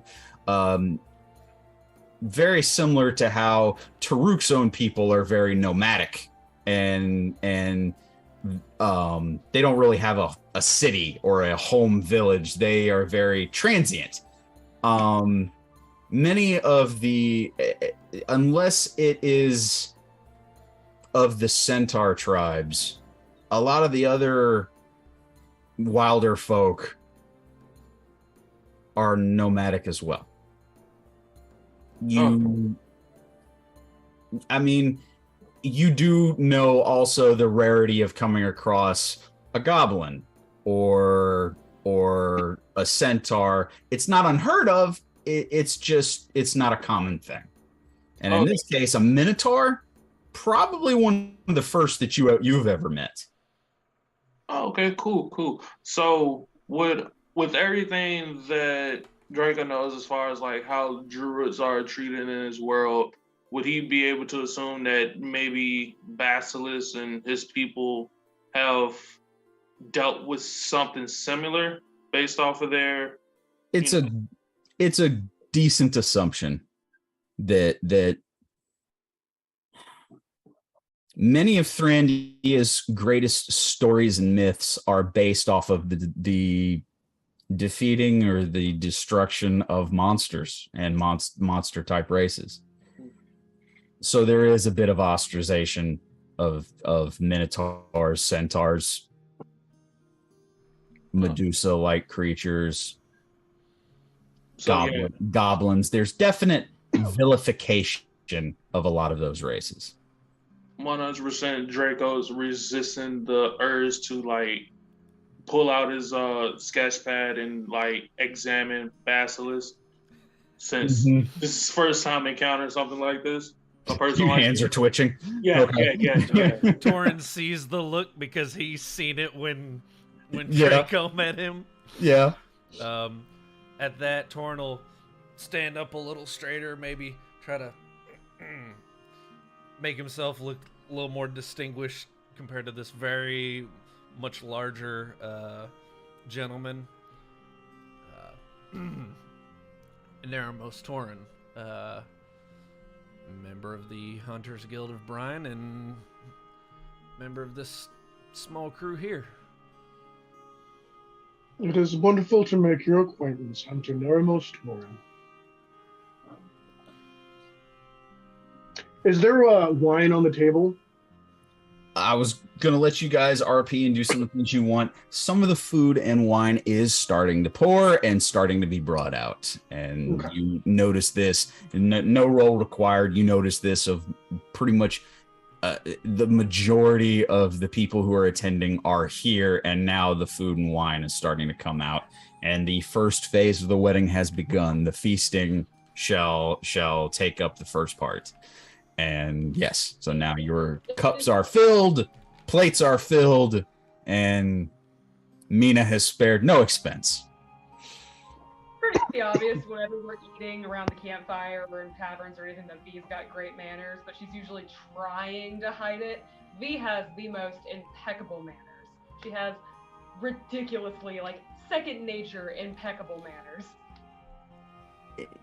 It's a little off-putting that you notice Hector is almost in step with the formality.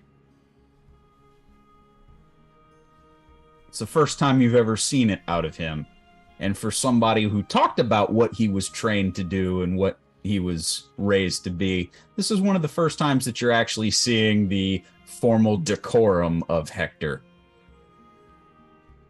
Can Basilisk make a check to attempt to parse which style of eating is the most proper? Stranger in strange land and all that. Yes. make sure that you don't eat the wrong way. Got it. Right. Survival check? I don't think survival. Insight, like insight. I'm gonna or say perception? insight. Yeah, there's no culture check, but yeah, insight definitely. Right Can I about that take part in time. that too? Yeah. Because Draco, Yeah. Draco. yeah, I feel like Draco might be a little mixed too. Corrales, you might as well go ahead and roll an insight too. You're kind of young. Yeah. You might not. It's a 21. Right 21. about there, Torin like snatches a mug like he has at every other tavern. He goes, and he like slowly just holds it like a regular glass and takes a little sip instead of just chugging it. 19. Draco, basically what you do, you start looking at V and you start pantomiming everything that she does. In your mind, it feels like, well, she appears to know what she's doing, and that, yeah, you know, this is definitely. The daintiest hands, the napkins draped over the arm, and it's sort of like just little dabs, and then like fingers and dabs. And I'll say with a 19, you know that you may not pick up all of the mannerisms, but you get the idea of the proper way, and definitely, Basilisk, you do the same. It doesn't take you too long to figure out. Okay, this is this fork. That's the salad fork. Like this is you figure it out quick. It's not too difficult. After Then I every guess bite, Draco just with the napkin. Right? If that's the case, then at that point you guys will hear a rather solid thud as Basilisk puts a bronze shield onto the ground and then attempts and mimics what V is doing, and with the napkin on the left hand. He's going to. Oh, sorry, I didn't mean to interrupt. You're good. You're good. I was just giving the. She's gonna kind of pass V is sort of like, as Thurandian customs go, she's going to try to make the newcomer feel as comfortable because she doesn't know who this guy is. She's like, well, he's here, so he must be important. So she's gonna kind of do like a Thurandian kind of tradition where she sort of hands the bread to not the most important guest, but like the guest that is the oddity, so to speak. So like the one who is sort of like being waited on by the kind of assuming hostess of the table role, and sort of passes the bread to you. Sure. Corrales, what did you get on that roll? Me? Yeah. I got a total of 4. He's just eating with his hands. I'm not going to say eating with your hands, but there is no decorum in you whatsoever. Guaranteed, you see nothing wrong with any food that will definitely splash and stain. You are that the decorum and the table manners thing is not in your wheelhouse. And you don't care in this moment. You're hungry. Bam, you're going to town. May I flag down our waiter, the one who's waiting on us, and just sort of like pass them some gold to be like, if we start making a spectacle, can you give me an early warning to maybe mitigate some of the problem? And just pass him some gold. Yeah, I'm not even make you roll for that. He just takes it. Of course, my dear. Yeah, yes, anything. Yeah, I'll give you a heads up. As Taruk sees everybody like being fancy and whatever, yeah, he like looks down at like the salad fork and he's like, all right, and he just starts eating, and then he as he's eating, he gives a head nod to Basilisk. He goes, Taruk Bloodfist, master of pies and slayer of bugbears, and he does like a little fancy hand roll and then shoves food into his mouth.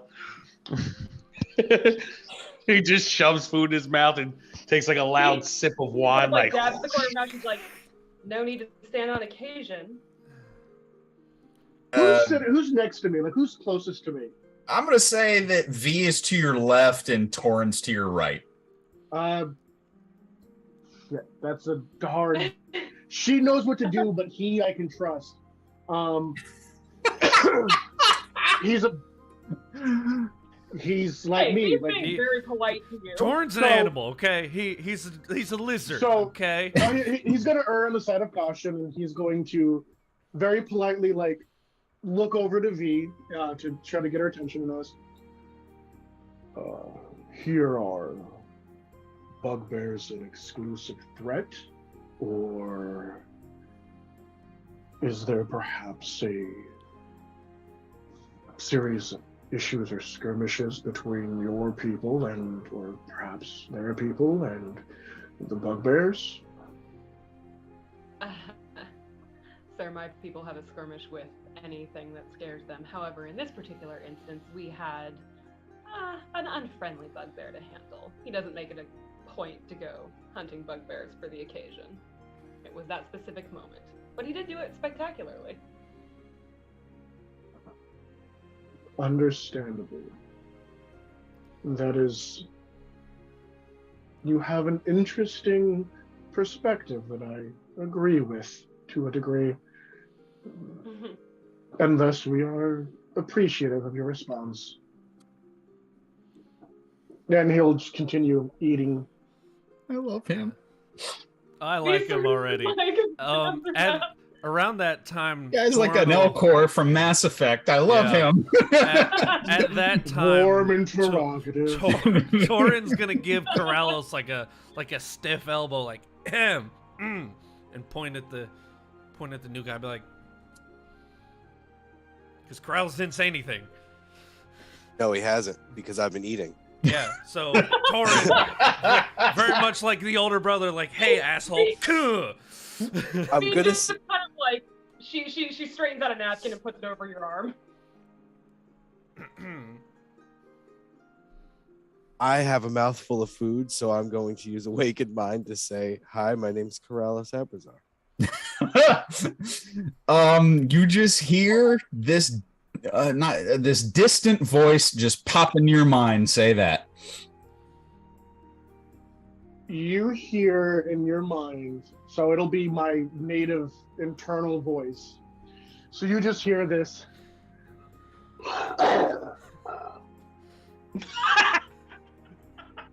And then I look over. Corrales. Mm-hmm. Is it a normal custom for those who can speak in such a way to do so in this manner? Oh. What'd you do? I will swallow real hard, and I said hello like you so kindly suggested. I do not mean for you to misconstrue. This is an honest question. You did it in his head, didn't you? Yeah, No, this is in my head. Oh. So when he connected, he heard like the roar sound. I thought that was And- coming out, and Torin was like, "What the fuck, and then I dude?" just looked at him, and then I'm responding. Okay. I'm responding mentally because that's. Okay. I'm like, you know. We thought that was out loud, and Torin was gonna be like, "What the fuck, dude? You know better." Okay, continue. Basilisk is taking great pains to be as very deliberate, subtle, and non-reactive to the things around him as possible. I don't know if anybody has any context to pick up on that, but that is what he's specifically doing. Picked up on This it is a little bit. very weird because this is something I've been actually trained specifically to do, and I don't know what I'm supposed to do about that. Anyway, Corrales. I will say I use it when I need to. Not all the time, but this is a first for sure. So it isn't necessarily normal or common, but it is not necessarily abnormal. Abnormal introduction, but not abnormal for use, no. Understandable. Well, hello. I believe you caught my name, and if there is, I suppose you would. Here's an interesting question. Would basilisks have come across things like Tanaruk or other sorts of tiefling versions or tiefling iterations of other creatures that would be more native to where he's from? Or would he be able to pick up on, or would he have to make a roll maybe to see that Corrales is a similar sort of thing, just in a very different way? I'm gonna say this is definitely another insight. Okay, it's really weird playing a character that's not around other creatures, Yeah, like normal creatures. yeah, You said yeah, insight. yeah. I'm gonna say insight. 17 total. 17 total. You among your people, a tiefling would be rare.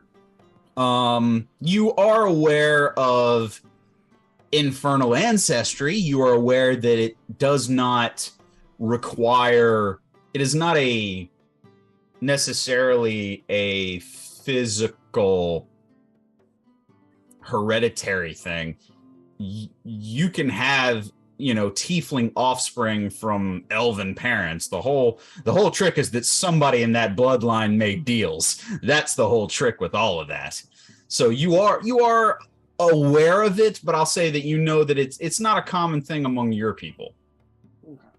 Then Basileus will simply reply, "Well, cousin, if you have question or concern, or if perhaps I say or do something that might be considered problematic, please do not hesitate to let me know."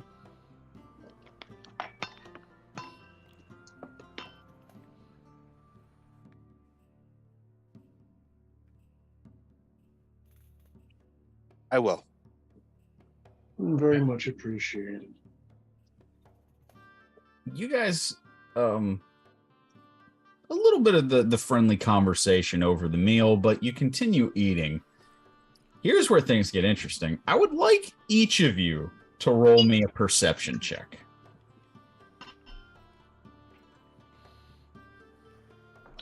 26 for Basileus. 26. Another. 28. 14? All right, hold on. Let's go one at a time. So Basileus, Jesus. Basileus and 26. Draco. I got you two. Corrales. 15. 15. Where are you at? Corrales is there. Taruk.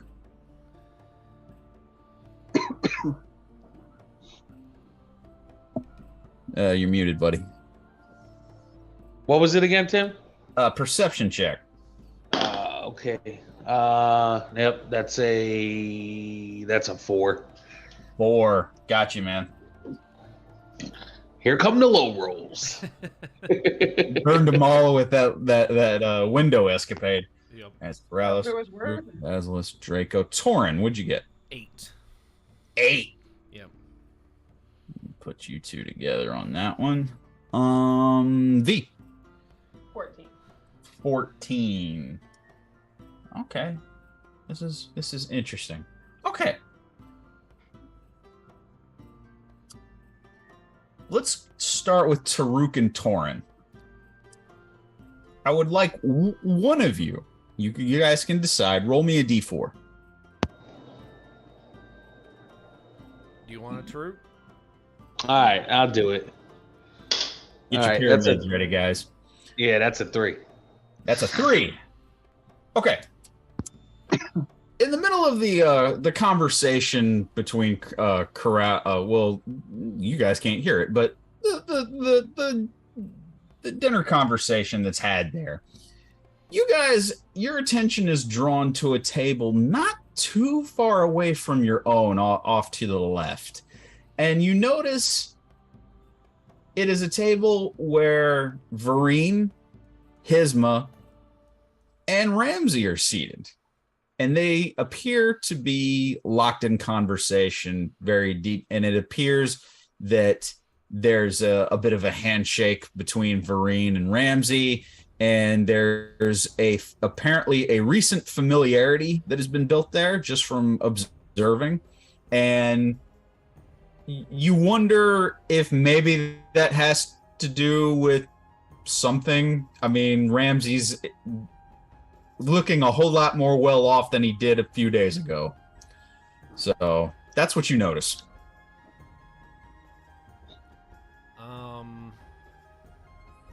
Can I roll insight to see the I guess the emotion of the conversation? Is it like serious? Is it kind of like more jovial? Sure. Yeah, insight. That's a dirty 20. Dirty 20. You do. It is very positive. There is smiling amongst the three. There seems Isma to smiling. Insight check. It may seem different, but Hisma is smiling, and there is talk amongst them. It appears to be a positive vibe between the three, for lack of better terms. Yeah. And Okay. it is. Okay. What you see. Wasn't sure if it was like one of those serious, like low monotone kind of It conversations. is not. Where it's like yeah, they're business. not like low whisper hush tones. They're actually it's fairly like- open. You do catch a few words from here and there. They're just in passing of yeah, I'm glad that we could do business, that Right, kind right. of thing. And there's Just trying to get the vibe of that table. Got yeah, it. it's reinforcing that some type of deal has been made, and it has definitely worked out for Ramsey. Lucky.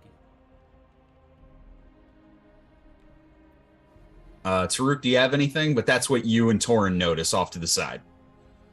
And you two kind of lock eyes and kind of do one of those, like, where you both kind of, hey, and you both, Yeah. draw each other's attention to the conversation. I can't hear you, buddy. I'm still muted. Yeah, You're good now. There You're good now. Oh, all right. Yeah, it was off mute.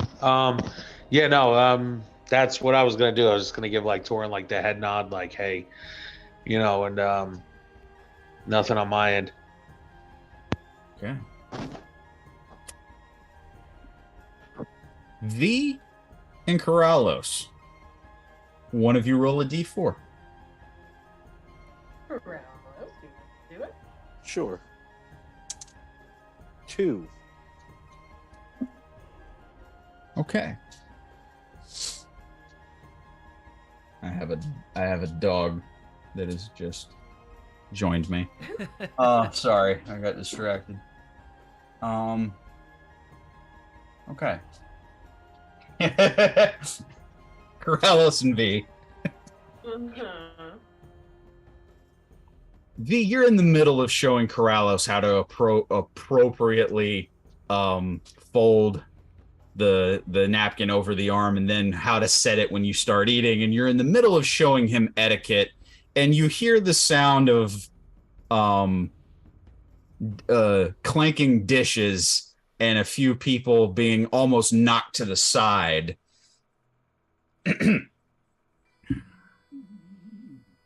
My dear Marine!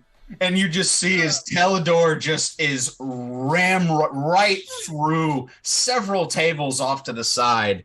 And you see Teledor Rex, a bullet shot out of a gun. And those don't even exist in Thrandia yet. And you just see him knocking people over. My dear, it's just lovely to see you. And it is just the experience that is Teledor Rex. And he is 100% in hobnob and politicking mode.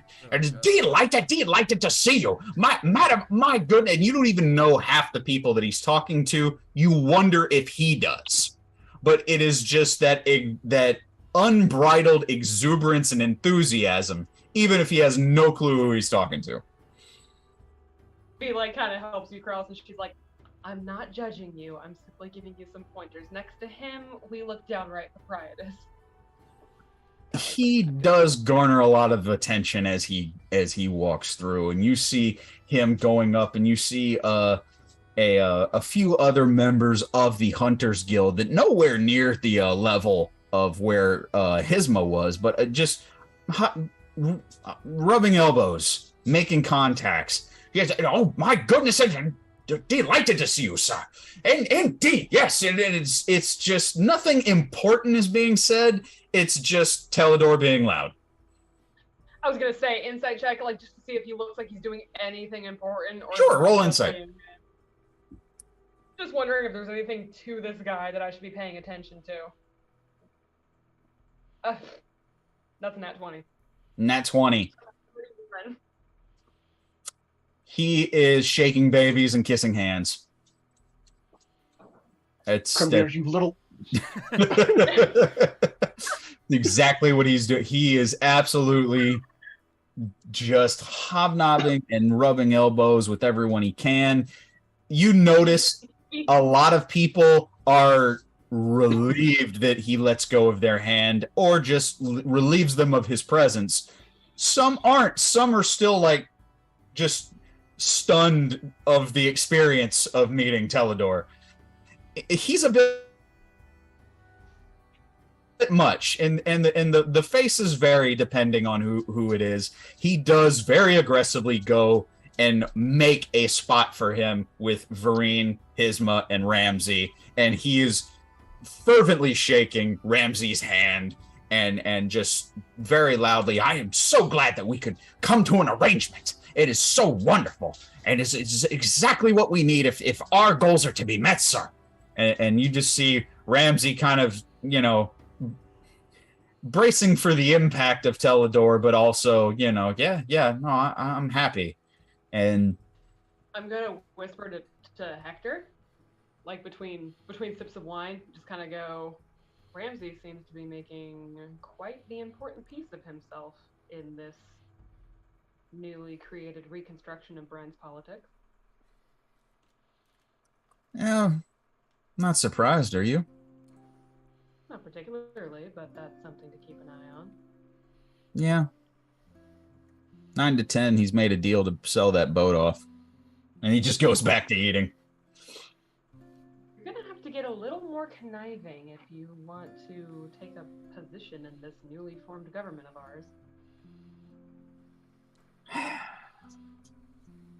I should never use words I can't spell, V. You're smarter than you look.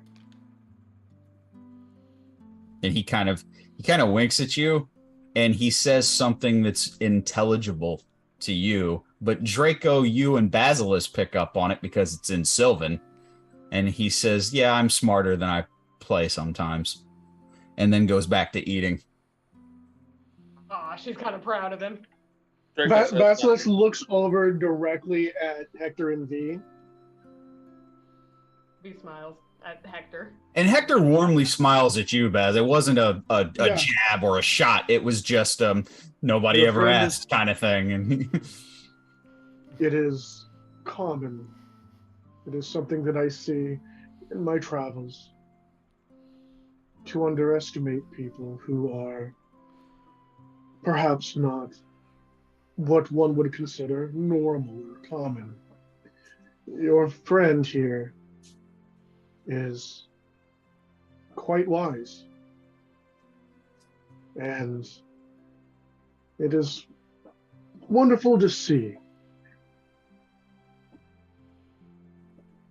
he just kind of nods respectfully to you, just kind of giving you the floor, so to speak. And it's like, why haven't we been talking like this from the beginning? Hector there's like a flat look. He goes, never asked. And then he goes back to eating. You never said anything. It's like I'd be the one to ask. Basilisk, you're speaking in Sylvan, right? Not common? What I said was in common, because I was speaking more for your sake than for his. Yeah. So I was speaking in common, and I was making that statement softly but effectively to the table, because Basilisk is picking up on the dynamic, and he recognizes someone who is 100% honest and never tells a lie, but reveals literally nothing else beyond that, and recognizes it is brilliant, it is clever, it is simple, and it is the correct way to interact with people, to tell them what they ask, answer their questions, but to also not volunteer information, especially in matters of politics. He says really low under her breath to Hector, there you go.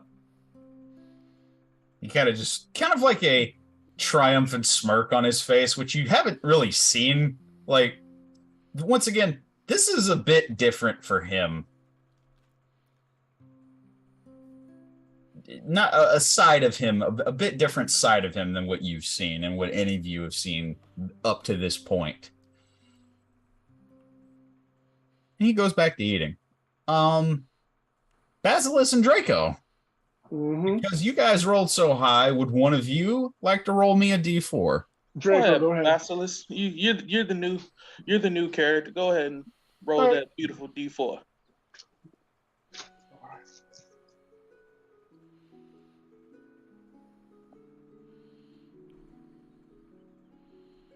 Mother drop. Floor don't count. 1. 1. Okay. Okay. Oh God. Basilisk and Draco. As you two finish up your conversation with Hector, Hector kind of peers back down and goes back to eating. Something catches your both of you. Catches your eye. At first it catches you, Basilisk. And then Draco, you kind of see his line of sight and follow it, and then you see the exact same thing.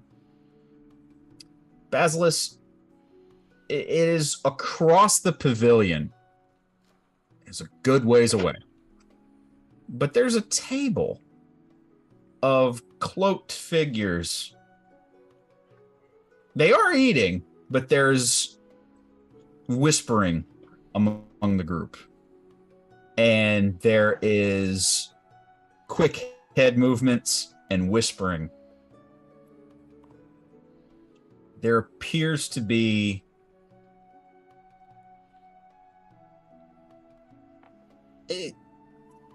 even for as unfamiliar of Thrandian customs as you may be, it looks suspicious. And you kind of clock it for the moment, and you definitely note a few of the members of that table looking at your table. Carlos, is Wake and Mind still active? Is that active until you dismiss it?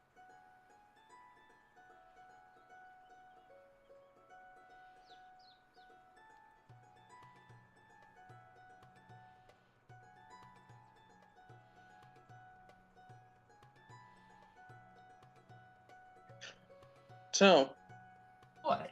Yeah. Sorry. is Sapphire around? You haven't seen her.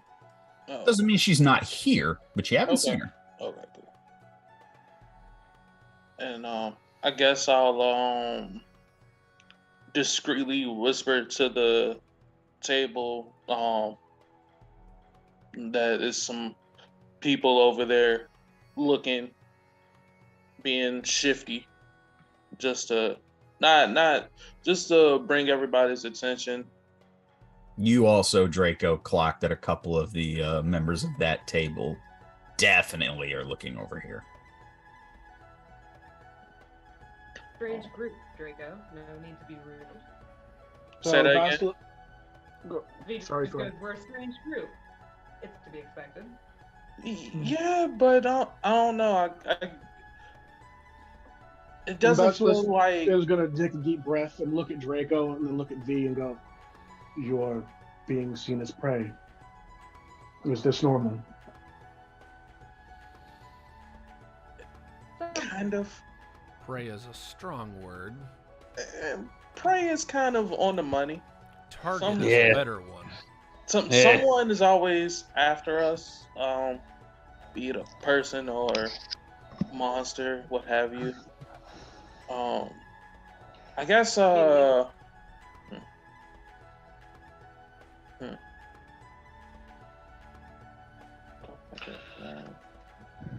V looks at our new friend, kind of with a side glance, and very quietly just says, "I assure you, we pack a bit of a punch when we have to. So, if they're perceiving us as prey, more the fool they." Is it common for, what is the word, priests and holy men of your cultures to walk around with their symbols displayed.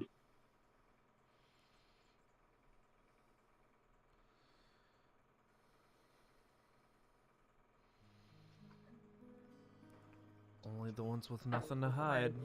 Couldn't hear you. Yeah, Still can't hear you. yeah, Lid, I can barely hear you too.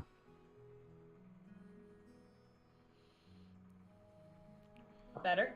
Much. Yes. So V just kind of said where we're at requires propriety, and sometimes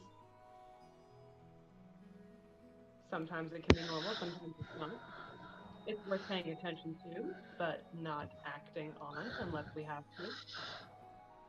That is a beautiful response.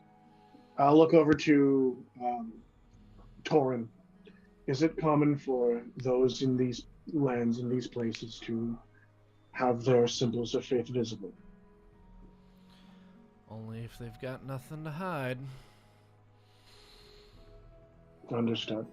Basilisk will reach up and pull off the cloth off of his staff that he had, like basically behind him, and it's a shokujo that has an arc that balances a set of scales, and he grips it and he like twists it ever so slightly, and you watch as bronze snakes spiral around it, around to where the scales are, and bite down onto the scales as he uses shillelagh.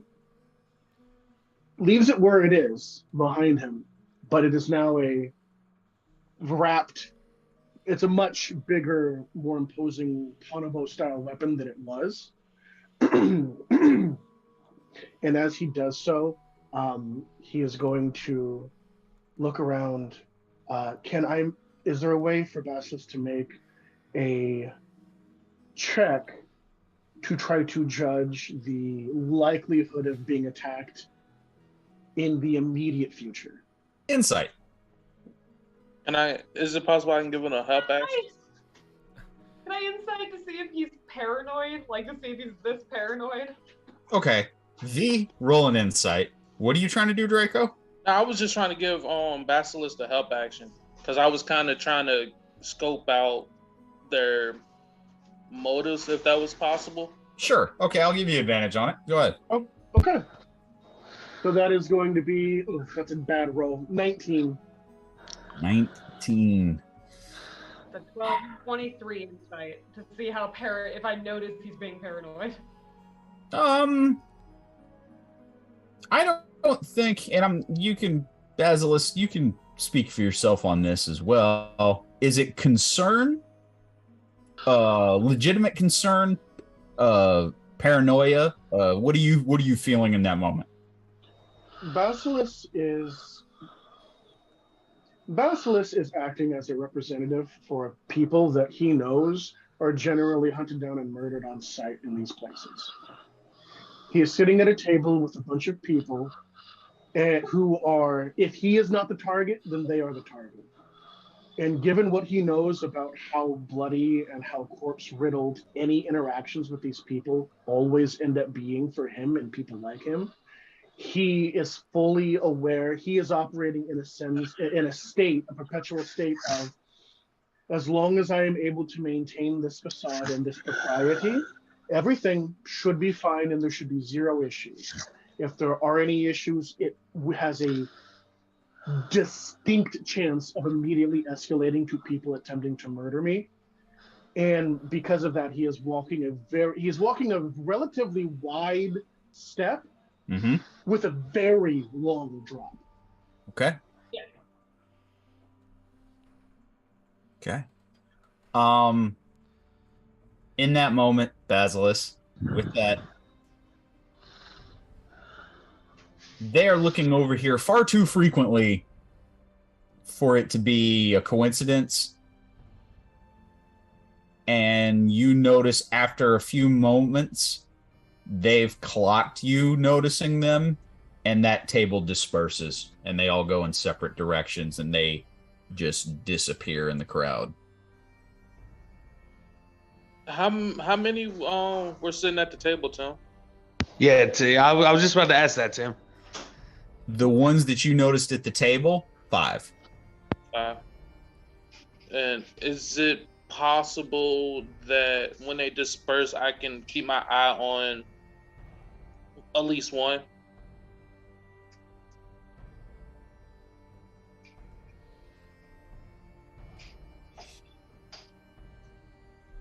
I'm gonna say survival. What is my survival? Thought about doing insight, but I'm gonna stay for this survival. All right. And Basilisk is going to very softly say in Sylvan, we have 5 hunters that have split up to circle at least those of us at this table. It would behoove us all to remember that and to be wary. I do not know how your, or perhaps their, practices go, but this seems out of place. Going to look to Hector and just sort of give him a look like, there's something I should know. Tell me. In Sylvan, Hector speaks back and says, I thought this was going to be a boring wedding. Huh. That's a solid for that survival, Tim. Okay. Draco, you do clock one of the hooded figures as he attempted to disappear in the crowd and you were following him. He is not heading towards you guys. It appears that he is making his way away from the pavilion. Okay. And I speaking as well as Sylvan, I'm clocking one, leaving now. What how should we handle this situation? And that's towards, I mean, I guess both Hector and Basilisk. Would it Tim. not be disruptive? Go ahead. I got you, Taruk. Yeah. Sorry, yeah. Joe. No, No. Go ahead. Sorry. Belden's not with us, is he? I was honestly, as you guys were going through your roles and everything, I was thinking about him. I think I'm just gonna have him join you in a little bit. But yeah, I'm just gonna say retroactively, there's a spot at the table for him. So. Okay. Never mind. Sorry. Go ahead, Basilisk. Okay. It appears that it would behoove us to know. I do not know what your customs are, but if we are to be on our guard, they have dispersed, which means they may have moved up the timeline of their disruption or their attempts. If this is the case, then we must keep that in mind, but for us to appear as the aggressors would cost us very dearly. So we are inclined to act in response, but if you all wish to act proactively, then that is for you and yours. And then, Corrales, in your head, you'll hear his voice running through like 4 different languages, in simultaneity, and then stop, and he'll go, "Is it possible for you to touch the minds of those people that were at the table?" If I can see them. Within a certain range, yes. Wow, understood. I doubt you have an ability to disrupt them or track them in such subtle a way as you speak. Is this true? No. I think if I understood that right. Apologies. Can you track them or disrupt them using your abilities in this manner? No. Understood. Please keep this. I do not know the word. He'll give a Sylvan word, which would, I guess, most properly translate as like fungal network or the network of roots for grass. The telephone game. The more What's the Sylvan word for telephone? the network, like the network, the 2-node network. And he'll say, if you can keep this up between us, I can give to you the information I glean without tipping off others that I have that information. Hector kind of nods to what both of you guys were saying and just says that in Sylvan, there's nothing to react to yet. You just tell everybody to be on alert, watch yourselves. There's nothing to overreact to yet. Understand. Thank you for your reassurances. And You said, sorry. He'll Go tap. ahead, yeah. He'll tap V on her shoulder and cast guidance, and say in common, just in case. Thank you for your direction in the meal. And that'll be it. He's gonna give Hector her fakest, like most obviously fake smile. Like he would know it's her fakest smile. Yeah. And she kind of says, I know alerts always tend to be a little high, but I should remind you we're in a very dangerous place.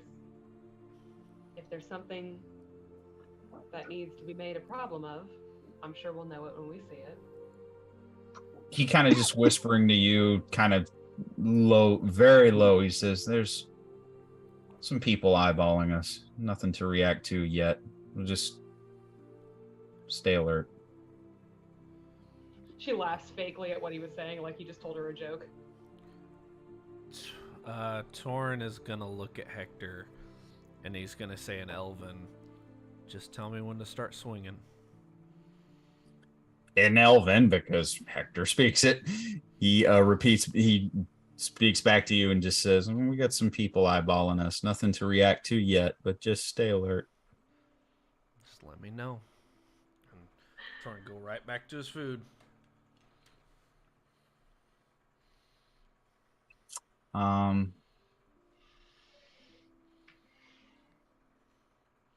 V. Mm-hmm. Give me a perception check, please. And add that D4 because I happened to get right. I was like 50-50 on somebody. So guidance? Yeah. So it's guidance, D4. Yep. Doesn't matter. That's a nat 20.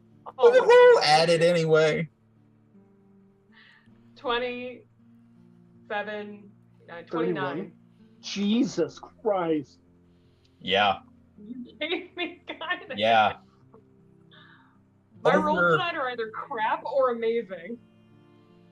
Just immediately after Hector mentions the that you guys are being watched, and just stay alert, keep your eyes open. With that, your eyes are now, you're kind of gleaning over the crowd looking for something to stand out. You're looking for something now. It's not that you're alert or alarmed, but you're like, now that you're just kind of like, okay. And you're just scanning over, looking once again, kind of what they just said, somebody looking your way, maybe scoping out the table, one of y'all sitting there. And your eyes stop dead on the back of someone's head, and you see blonde hair that is almost white going down past the shoulders, and elven ears sitting at a table back towards you. But it is an unmistakable head.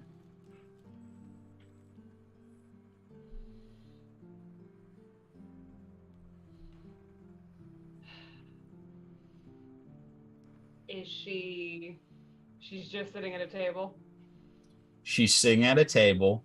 You do notice that there are a couple people sitting with her. It's not a full table like what you guys have, though. There's 3 people sitting at the table with her. Do I recognize any of them? No.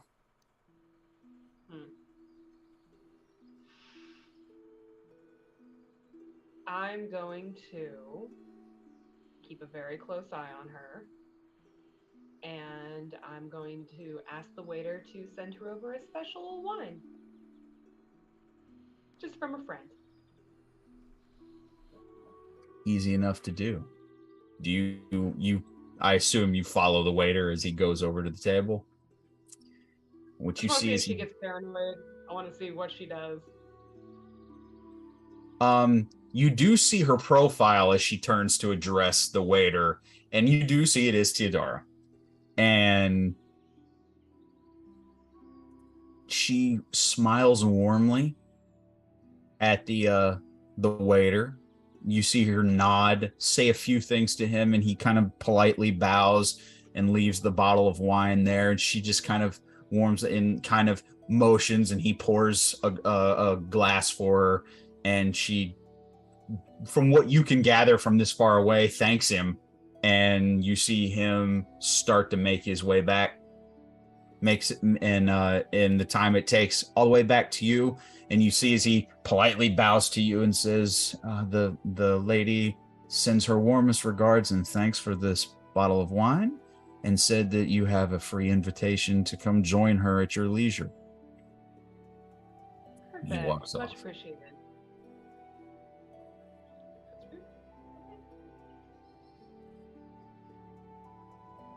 That's it. Well, guys, this is some very good food. Not gonna lie. Most of you have, probably with you guys being on a boat and camping out on islands up to this point, this is some of the best cuisine that you've had in a long time. Mina has certainly spared no expense whatsoever, and you would expect nothing less. Music starts playing. I'm not going to say a full-blown orchestra, but there is a entire set of instrumentals off to the side playing ambient music. It doesn't dominate, or it doesn't even bleed over the conversation. It just adds to the overall ambiance and vibe to the entire affair. You guys have a wonderful meal. You guys do anything? Does anybody have anything? Anybody they want to talk to? Anything they want to do? Can I just do a quick perception check just to make sure those people that we saw earlier not like still around? Roll a perception check.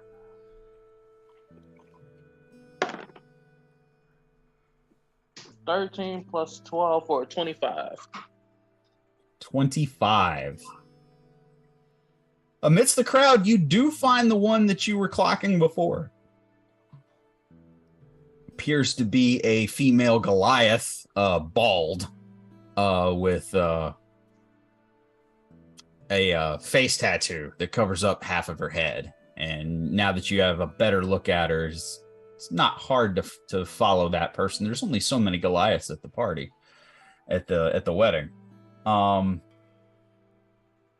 You clock her moving about. She stops and talks to a few people briefly and moves on. Inconspicuously stands in corners and different areas of the pavilion. No bold moves are being made, but she's clearly communicating with someone. Oh, and I guess I wouldn't be able to deem anything malicious or shiftier than that. I think that you can put one and one together. It's at least suspicious. Oh, okay. Yeah, I'll just keep my eye on her.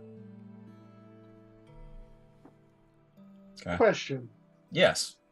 Would Basilisk notice? Would Basilisk, I'm assuming, would have noticed Teledor? It would be hard not to. Would it be safe to infer that he seems to be someone who is of some import or some sort of he's a known factor for the people here? Would that be a safe bet? That is a safe bet. If he's not, he's trying desperately to make himself known. There you go. It's one of those, if he's not the guy, he knows the guy or gal. You know what I mean? He's yes. He's one of those. He Basilisk definitely connected regardless of his station. I already hate this before I'm doing it, but it's what he would do. A lot of that going around tonight. Well, this Basilisk picks up his shield, he finishes his wine, and he produces from one of his pockets a hardwood pipe and packs it and stands up. And as he's looking around, he makes his way to where Teledor is and would like to introduce himself. Go ahead. Good morning. It appears that you are someone of some import and great energy who would be assumed to be a man of import in station. And as such, we would like to pay our respects to your station, real or perceived, and simply greet you. We are Basilisk Cockerel, a delegation from the Westlands.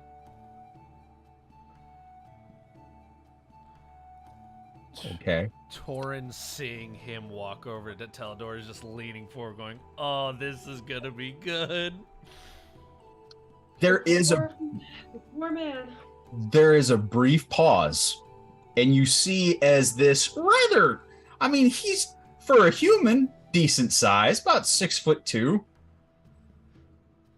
walrus mustache, spectacles, and you see, just not that you're being sized up, but he drinks you in for a moment and just kind of looks you up and down, and you see a huge smile come across his face, inviting, if a bit, Inviting but off-putting. A little much. Yes, inviting but off-putting, and the exuberance that immediately just generates from this human being. Delighted to see you, sir. Delighted, and sticks a hand out. My goodness, you're a stout fellow. Please sit down. It is wonderful to meet you, sir. My name is Teledor Rex, and that I would flatter myself, such is the case of being a person of import. I know many important people. Half of them are almost as important as they think they are. Anyway. Basilisk takes a very deep breath. Yeah, he sees it and kind of stops himself to allow you to speak. And he puts the pipe in his mouth, and as he does, he stops for a minute, and he reaches in and pulls out a small, it's almost like fern or banana leaf wrapped. There is a small, like, bindle almost of what looked to be like hand-rolled cigarillos. Mm-hmm. And he says, would you care to join me for a moment? This is from where I hail from. I do not know how common it is here, but I have not seen nor smelled it since I've arrived in these lands. And you seem the kind of person that could appreciate the simple pleasures in life. Almost as if by magic, a pipe presents itself in his hand very fast. Then I'll replace it with I'll pull out a small, much smaller, like, leather pouch that has the same tobacco I packed my pipe with, and offer it to him. He immediately packs his, and he goes, Absolutely, I haven't had anything decent to smoke ever since we came to these accursed islands. And he's just going as he's packing. These locals may know fruit, but damn it, fruit's all they have. And he just... While this happens, I'm going to talk to Corrales and say, is this an acquaintance of your party or someone that can be trusted? Yes. Don't know. Definitely an acquaintance, whether we wanted him or not. He hasn't given us reason not to trust him yet, but also hasn't given us reason to, so... Okay. Thank you, cousin. And Basilisk is going to say in common, you seem a stout and strongly built person, especially for these lands. I have a question. From one hunter to what I presume is another, are you one who prides himself on his eye and ear and skill? Or are you more comfortable with the diplomacy? Well, I find that diplomacy is a perfect place to start, but it often pales in effectiveness the further and further we go. So what I believe is that we must always be willing to talk, and in the same breath, always be willing to throw hands if needed. I know many who would find you truly delightful. I am counted in their number.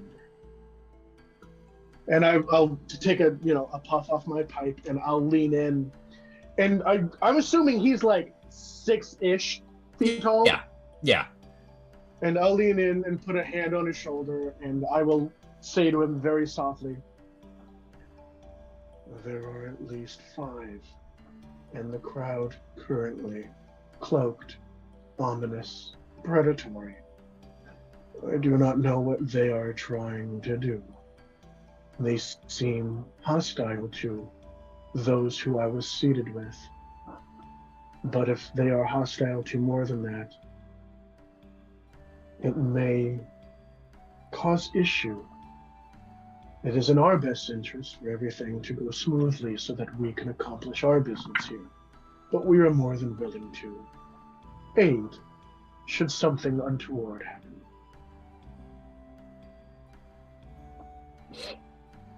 There's a brief pause, and Teledor looks up to you, meets your eyes, and shakes your hand. It's a little different than his greeting, which is very aggressive. This one was more just a warm, dabble do you. And he loudly, in his exuberant way, well, if I knew the answer to that, I'd be a richer man than I am today, now wouldn't I? And he goes to sit down at his table. Bastos will turn and smiling as if a wonderful joke was told, make his way back to the table and sit down. Mind you, his staff was there the entire time. It was sitting behind where he was seated, just upright with these 2 brass snakes like intertwined around it. Yeah. Just chilling. Yep, I'm aware. And he'll sit down. That's Draco and Basilisk. Anybody else got anything? We're finishing up the meal, right? And like the next event will start soon, basically. Yes, we're getting very close to the ceremonies. That's why I'm running by each of you before we move forward. I got one small thing. What do you got, sir? Go ahead. Or Torin, I apologize. Go ahead. Right. Torin's gonna look at Corrales with an almost mischievous grin and go, wanna have some fun real fast?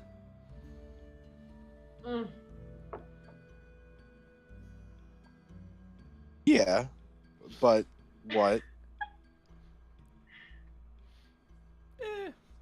maybe frustrate a certain person who's always in a bad mood. And Torin will very nonchalantly point over towards Hisma. Mm-hmm. And at that, he'll like pull over one of the waiters, be like, "Sir," and hand like maybe like a couple silver over. Can you take a drink over to that blue dragonborn in the armor and give her a message saying she looks very nice today? And then just let him go. He kind of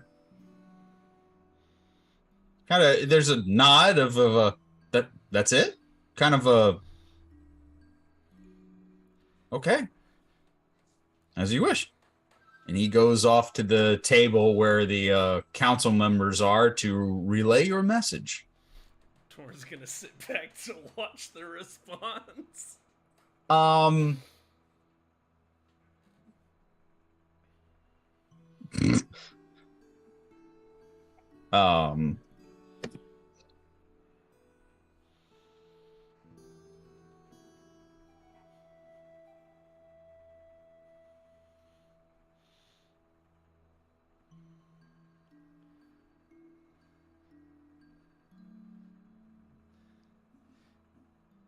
Tim freeze, or is he just trying to react?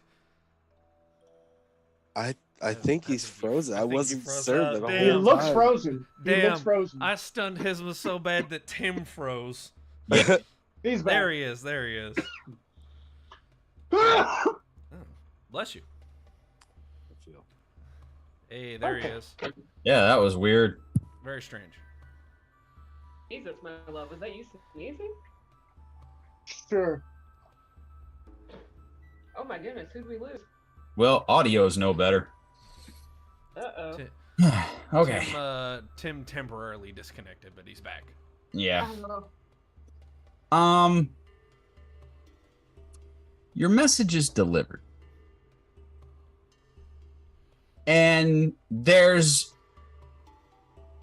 a like a tilt of the head from the blue dragonborn at the table. And she just grabs the waiter by the scruff, just to slowly, not just slowly bring him down to her level where she's sitting. And she turns and says something to him, and you see the nervousness on his face now as he's just kind of like motioning towards your table. And she just looks at you, and she does a hand gesture Mm-hmm. that means something very vulgar and draconic. Mm-hmm. Yep. There it is. That's what I wanted. And she just like shakes her head for a moment and goes back to the conversation with Teledor and Vereen and Ramsey. Oh, that was worth it. I figured she'd punch him, but you know. I'll pay She for might that. punch you later. Oh no, I'm definitely gonna pay for that later, but it's gonna be worth it. That made my afternoon. Okay. Taruk and Corrales. You guys got anything? The feast is starting to wind down to a close. You got a couple people of interest. You got a couple suspicious figures making their way through the crowd.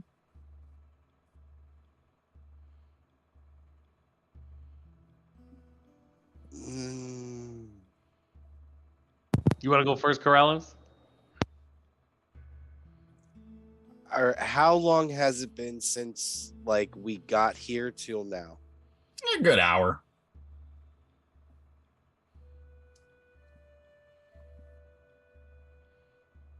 All right, I'll cast Armor of Agathis on myself, and then that's it. Just in case, you know, there's people skulking around.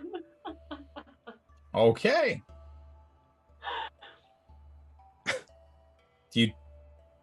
Okay. You cast Armor of Agathis on yourself, and you see as these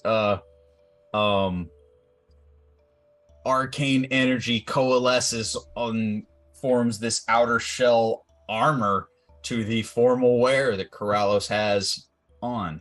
Can V do a so she's gonna sort of like start clapping like he was showing us a party trick. She's kind of like, oh, that's amazing! You're so good at this! Wow, thanks for showing us that. What the fuck are you doing? Kind of tries to play it off like he's just doing magic tricks at the table. You know what I mean? Sure, Not sure. like he's doing anything. Yeah. I'm ready for the. He's not gearing up. Yeah. No, to me, no. What? Is that obvious very enough that I would pick up on that? I mean, Insight. Laughing like V's laughing okay. and just like giggly, like all excited, like that was really cool. 13. Yeah. She's reacting to his magic tricks. All right. So the magic tricks that he's doing, do any of them involve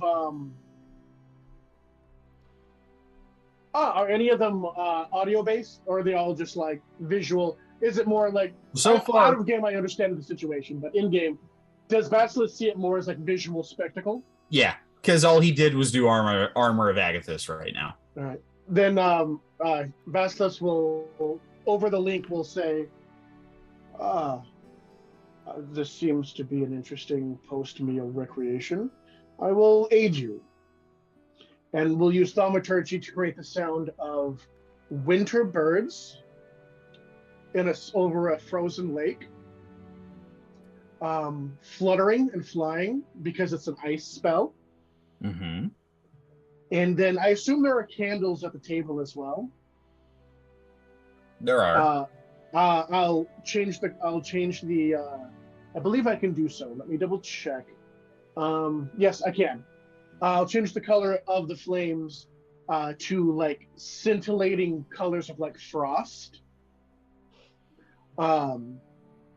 Just because it seemed like an interesting thing to do to like help. I don't know what he's doing, but if that's normal and that's what he's doing, then I'll just try to help.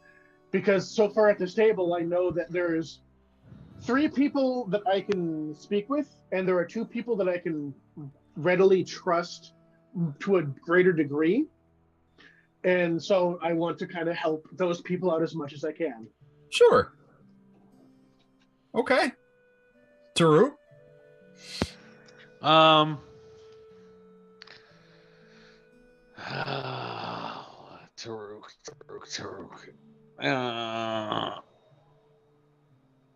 Taruk wants to see if he can. He wants to do the same thing as Draco. Like he wants to try to clock one of them. If he can clock the same one as Draco did, or I'm gonna say at this point it's investigation because you're looking for somebody specific that you saw for a brief moment at a table. Not an easy thing to do, though. All right, no problem. So I get. Is there a way I can give him the help action while he's doing so? You don't know. High passive. You don't know that that's what he's doing. Touche. You're kind of watching Corrales's, and you just helped him. I'm gonna say this is kind of going simultaneously.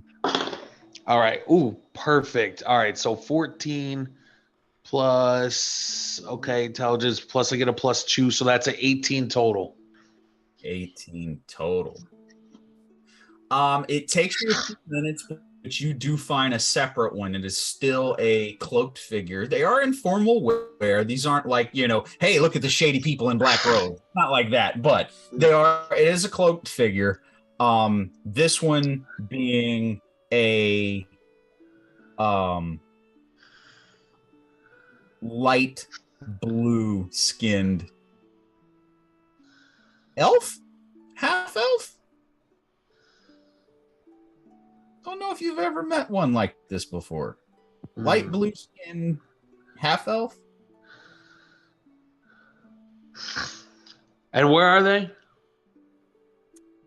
This one is near, I'm going to say where this pavilion kind of opens up and where it's obvious that they're going to have the ceremony start in just a few moments. This one's off to the right, really at the front of this entire facility and this entire area. All right. So what Taruk is gonna do is then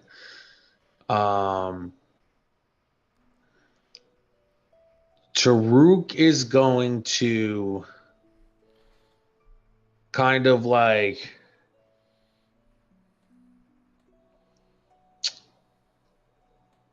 Taruk's gonna notice them, and then Taruk is gonna like tap V, like, you know, subtly. Like Taruk's gonna tap V, and he's gonna get up and he's going to like start walking towards them. Tim, are people dancing? They are. When you tap me and I see you going, she sort of stands up and kind of takes your arm and goes, "Well, I seem to recall you know how to dance." And Taruk, you know, putting on the show, yeah. Yes. Let's have this dance. She kind of like gives you a really terse bow and like kind of lets you lead her to the dance floor. Yeah. Taruk like yanks V.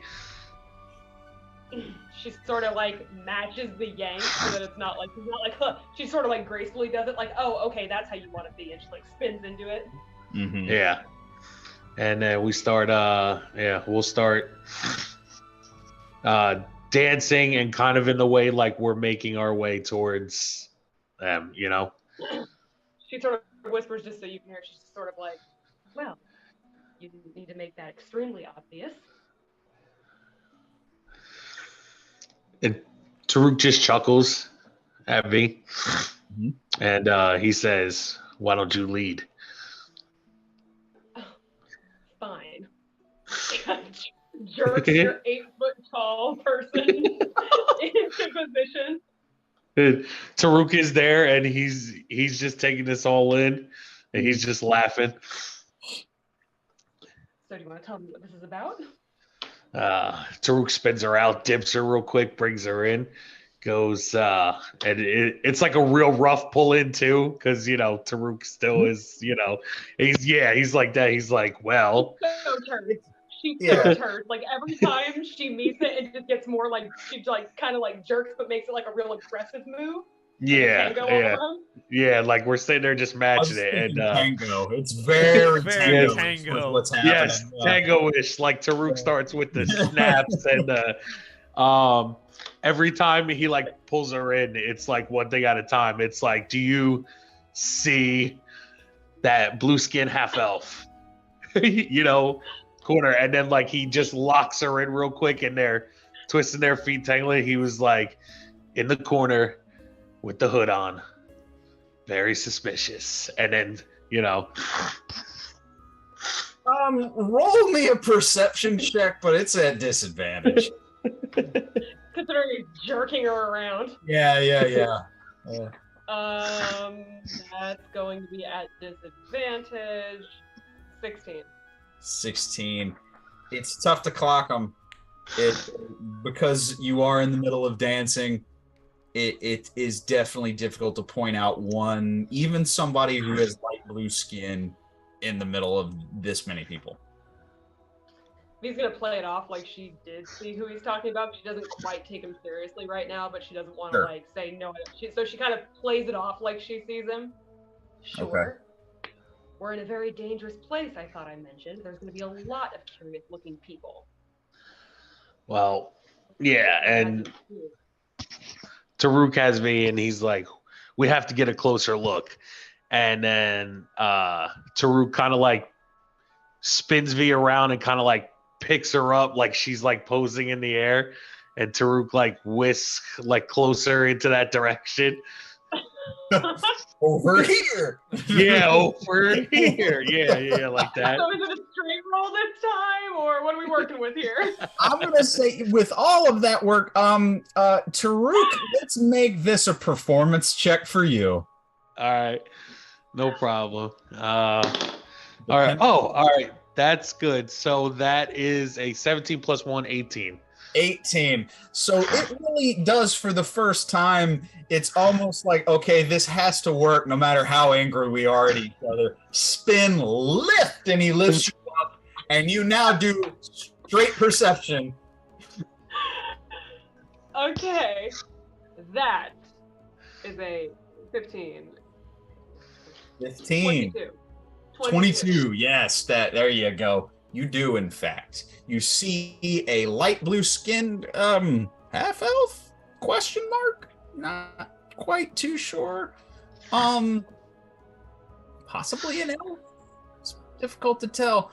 A cloaked figure, and they are having just for the moment that you see, they are having a private conversation with a couple other figures who are in, yes, formal cloaks and formal robes, but cloaked figures nonetheless. V's gonna kind of, as she goes up, she sort of does like a very graceful, flippy kind of drop back down into his arms, and just sort of like puts her hands around your neck, Taruk, and she's just like, yes, they're very suspicious. There's a lot of suspicious people here. Keep an eye on them. Let's not draw attention. And Taruk, with that, he kind of like puts V down softly and spins her around, pulls her back in again. He goes, well, yeah, but this one, I don't know. It just seems something's off, V. She kind of shoots you a look, and just as we're kind of dancing, she just kind of goes, oh, since when are you the sensible one? Well, hanging around you guys, Taruk has kind of learned a little bit to, in situations as such we're in, to remain calm, cool, and collected to a point. Also, Taruk is dumb. Taruk not crazy. Mina killed Taruk if Taruk ruined wedding. Like, he just goes full barbarian mode at that point. It's like, no, Taruk bad. She kind of hides a smile really poorly. Like, she sort of smiles and looks away, and then does the like little filigree around your feet thing, and then pulls back up into you and just kind of goes, before you were mad at me, you were a much better talker. She kind of spins. Taruk lets V out and holds her there for a minute, and he kind of does like a little side laugh too, whips her back in. He goes, Taruk's still mad. Taruk just needed somebody to come along with.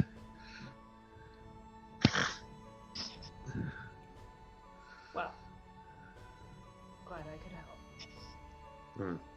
And then with that, Taruk is going to kind of just like pull V in, and then he's just going to spin her off like back towards the table, but he's going to stay where he is close to the hooded figure.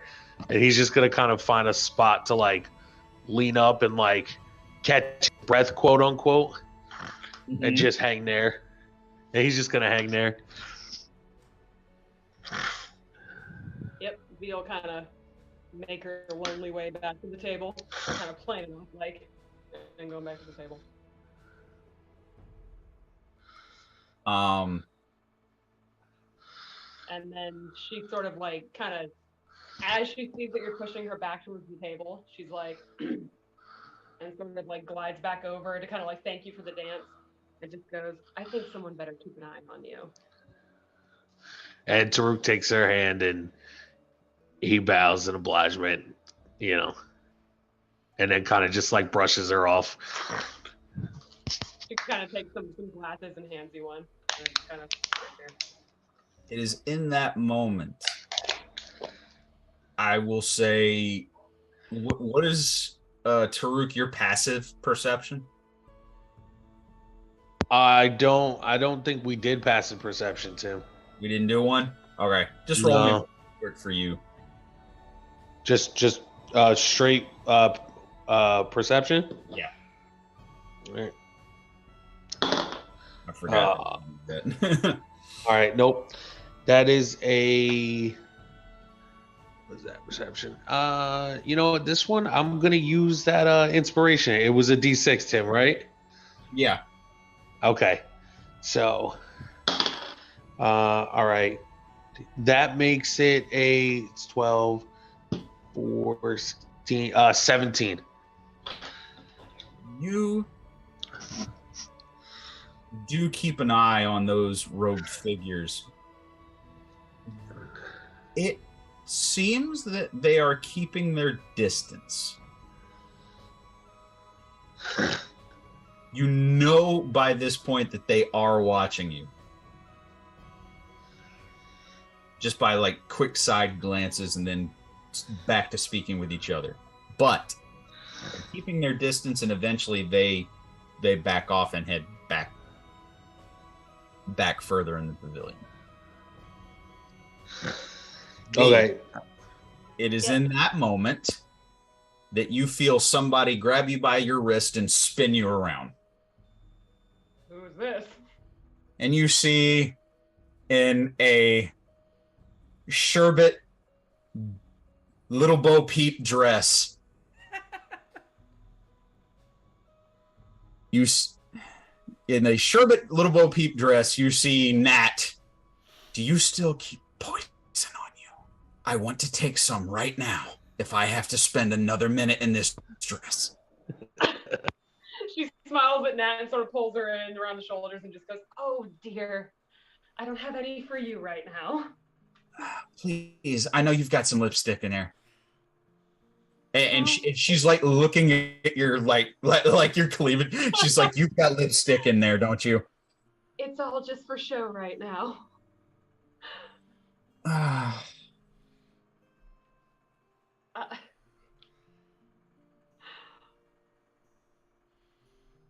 Why did she do this to me? Because she cares about you. And she knows I would never say yes. At that, back at the table, Torin. Oh, did you have something, Torin? I was going to go back to you anyway, but do you have something? I was just going to be really smooth and catch Nat on the dance floor. Not yet. That's fine. We'll lead into it.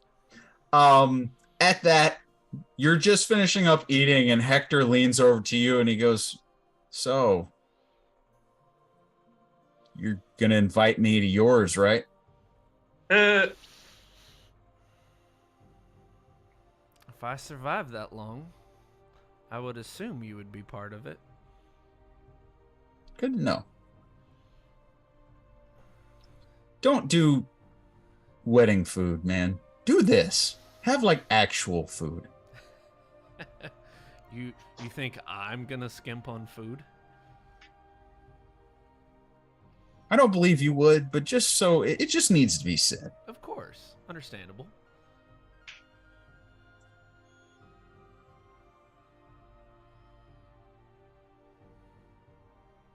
Maybe you should go and ask your little peach sherbet future bride to dance. I intended to. She's gonna murder so many people for that dress. I'll just stay here and try not to draw too much attention and, you know. Don't worry, there'll be a large, very copper orange lizard trying to dance. I think I'll have everyone's attention. Hey, you want to get that 5 silver back? I'm listening. 5 silver says I can get Hisma to dance with me. You're on. Shake hand. Basilisk just sips his wine, just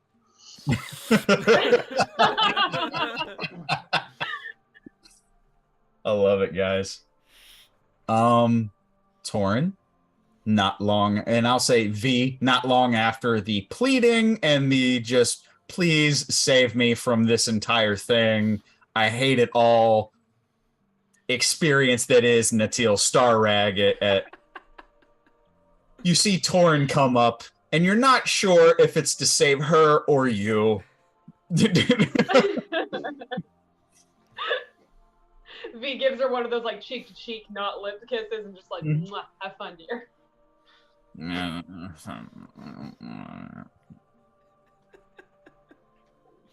She kind of like spins and then just meets Torin in the spin, just like, oh, hey, Scales.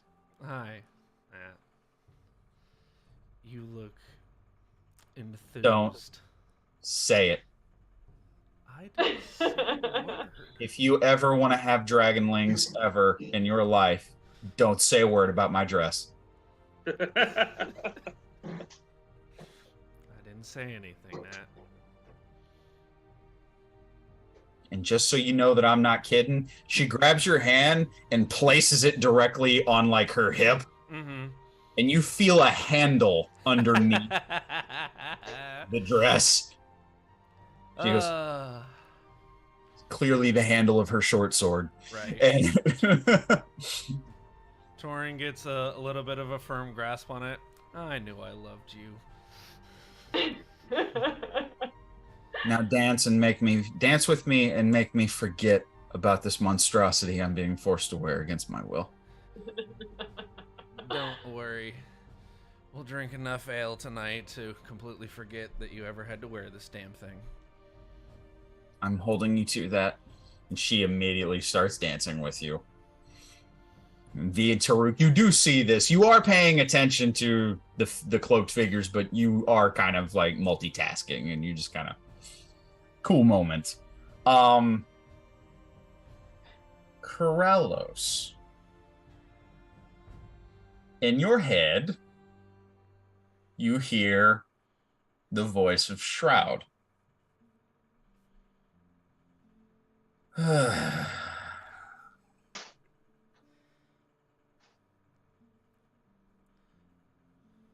What are we doing here, kid? Going to the wedding. What do you mean? Yeah. You know how dangerous this is. On a scale of like not dangerous to the most dangerous things we've ever done? Yeah. I mean, it's probably like midway, I assume.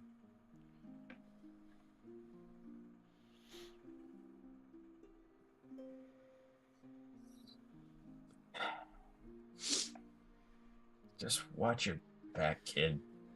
There's 2 of us in here. 3 at the moment. Yeah, and I would like to talk about that. I think one of the tenants need to be evicted. As soon as she's done getting married. Okay, let the succubus get married. But after that... Which is why I don't want to bother her yet. You know, like there's a... Oh, she's fine, kid. Whatever. You would know that, you know. Yeah, I would. So there's just a little delay, but we'll get there.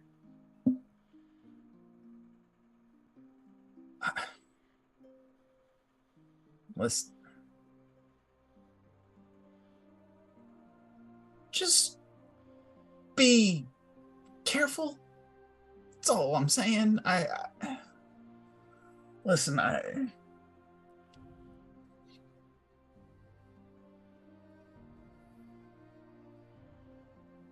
didn't much enjoy being lost all that time. I made the best of it what I could.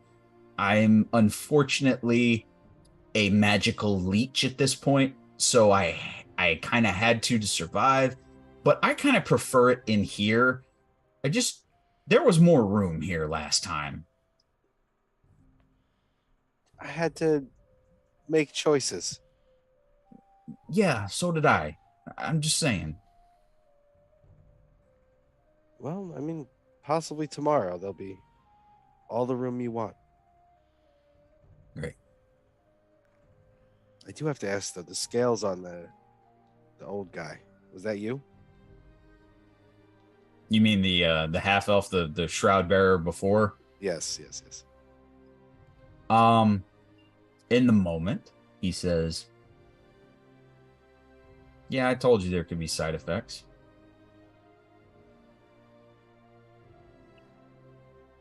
So that's gonna happen. All right. Well, you got wings. He got something different. It's not exactly a science. Oh, I got you. Okay. All right. The longer you are my host, if you want to call it that, the easier it is for me to lend you abilities and power.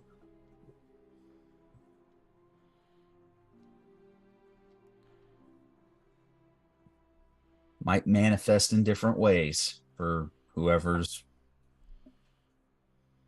in possession of me.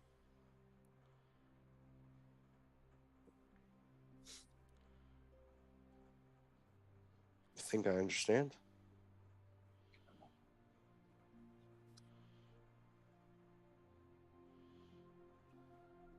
Draco, did you have something? No, outside of keeping my eye on that Goliath woman, I didn't have anything else. Okay.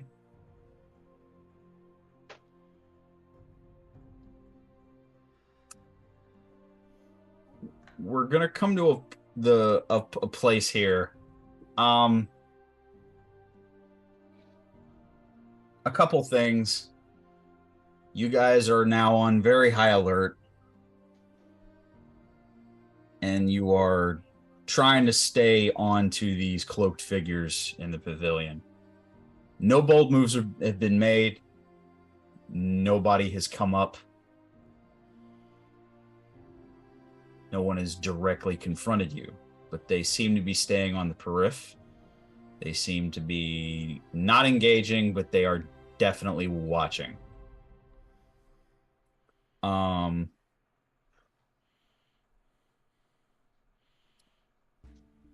We are now going to come to a place where the ceremonies are going to start.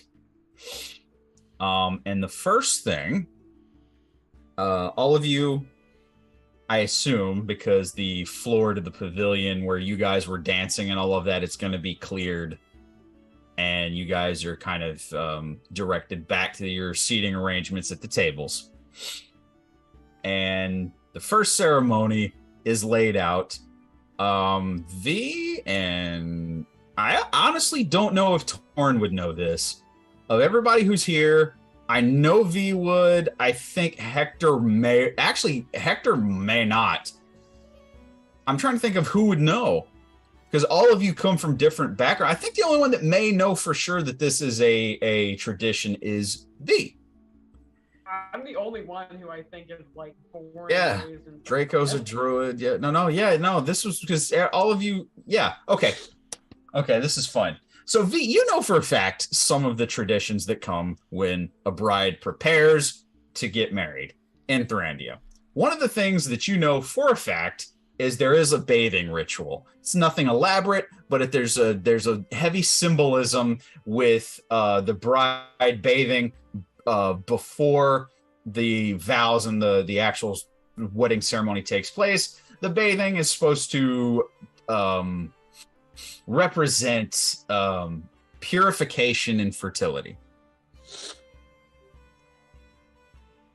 That's why it alarms you that a huge tub is being brought out into the middle of the pavilion and it's being filled with water. Didn't think she'd be that traditional. In front of a room of about 1,000 people. Draco's gonna look like is this normal? V sort of, well, if we're all convened back at the table.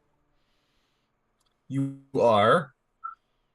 And you know that the one thing you know about this part of the ceremonies is that this is a private thing. This is usually more intimate, but Mina's a trendsetter. So this is not normal. well, it's normal, but it's usually a little bit more private. Huh. Okay. And for the first time of the entire day, you do see the amber-skinned tiefling, Philomina Bordeaux, wearing little more than a bathrobe as she comes out, and a few people, just like whispers and, hushed conversation amongst everyone, and she a wave, kind of a flourish of her hand, and thaumaturgy emits her voice across the entire pavilion so you all can hear. And she says, I believe in certain traditions. I'm just not all that shy about them. So, enjoy. And she just off with the bathrobe, not a stitch on, and into the bathtub she goes. Draco casts blind on himself. I mean, she's a problem, madam. I mean, V's top half is covered in nothing but embroidered rose vines. Like, we're not a modest bunch, okay? Yeah. And Draco's married. Draco's married. He doesn't need Lilith scrying on him, looking at another naked.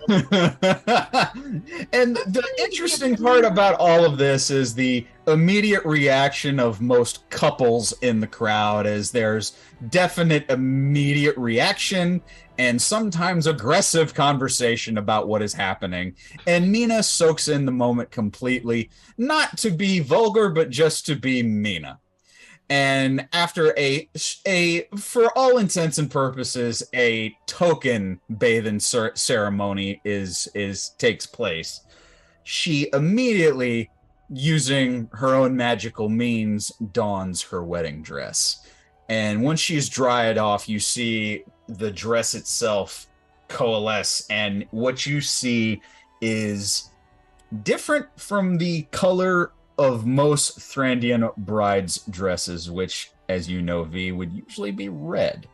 In Mina's case, what you see is silver, not white, but silver dress. It is glittering from head to toe, silver with gold embroider on it. And it frills out at the bottom. And it is she looks very beautiful in it, but you definitely get the thing that Mina is using the moment to her advantage and to command, to demand the attention of everyone in this area, everyone in this little wedding pavilion that's been built. He kind of looks around the table and just sort of shrugs. She's a trendsetter. You just see there's like a cold stare and a slight shake of the head from Hector, and that's it that you see from him. Just a... Yeah, well, it's not that bad. I can fully make it. It's, wow. You guys look to the other side of the table, and both of Nat's hands are over Torin's face. Yes, absolutely. Just They're like, really? You thought? Never mind. He's just sort of sitting here, like, you all have intimacy issues. what do you got, Basilisk? Seeing everything moving forward and realizing that the most likely time to strike will be a crescendo. Basilisk doesn't know when the crescendo peaks, but he is wise enough to know that that is the time to strike. He is going to take a deep breath. He's not going to channel it, but if anything very aggressive happens, if somebody attempts to, attack somebody or murder somebody, he is going to hold his staff, which has his holy symbol on it, and he is going to basically wait until something obviously violent or disruptive occurs. Mm-hmm. And at that point, he will upcast Spirit Guardians. But right now, he is calmly watching and biding his time. Okay, so you are, we'll say, preparing spirit guardians in case of... In case of something that is obviously, and by obvious I mean like somebody gets stabbed, somebody leaps at somebody else, like something that is clearly and unmistakably a problem. Because I'm waiting for this wedding to be over. This wedding needs to be done, which means the wedding needs to go off without a hitch. And if anything interrupts that, that is a threat to what my goals are. Yes. And if that's the case, Basilisk is going to be very like, knowing that there are people waiting in the wings to pounce and do something, he is going to ready a very defensive action. And that's what it is. I just wanted to throw that out there before anything happens. Sure. I got you. Easy enough. Okay, guys. After the fairly awkward bathing ceremony is over and the bride has donned her dress, you do see now for the first time the half-orc, the groom Rell Kaine, in complete formal garb, and probably the most formal you've ever seen him in your entire lives knowing him. And you see a nervous, but at least nervous, but an assuring smile on his face. Probably that of somebody who's just really wanting all of this to be over.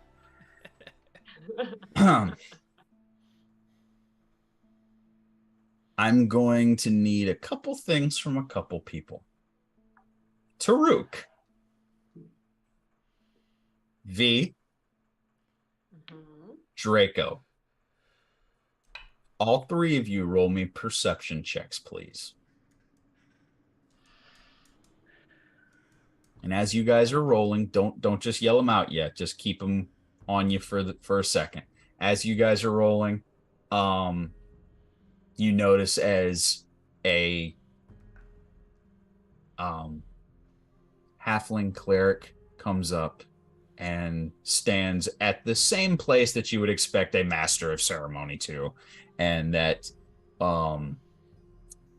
the official ceremony of exchanging of vows begins.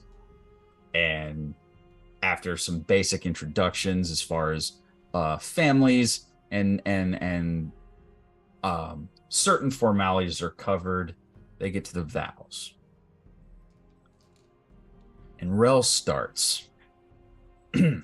Make sure I can read my own notes. So,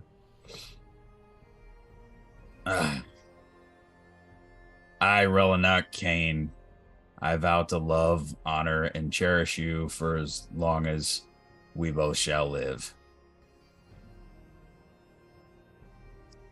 That's it.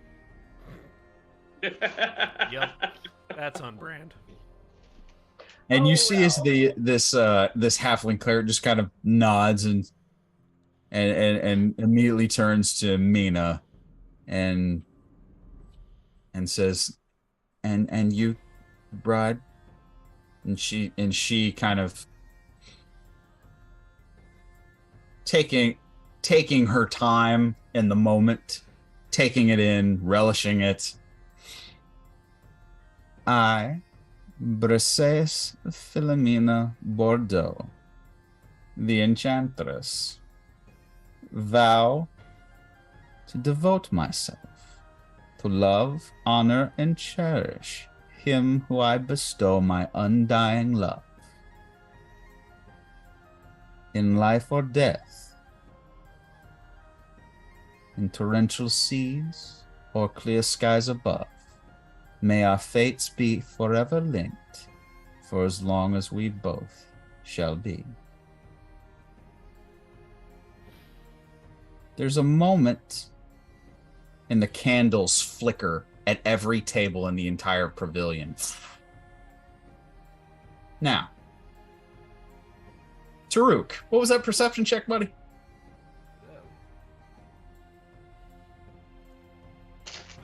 Sorry, it was a 18. 18. You see at the table immediately to the right of you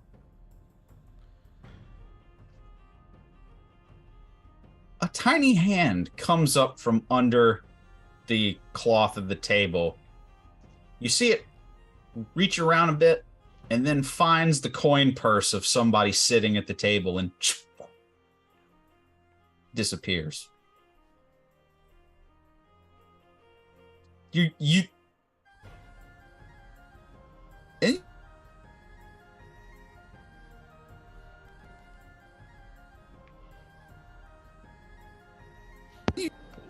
I think I recognize that hand.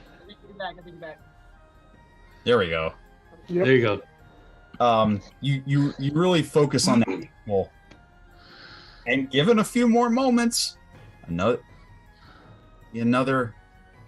small green skinned hand reach around and deftly remove the coin purse of another person sitting at that table.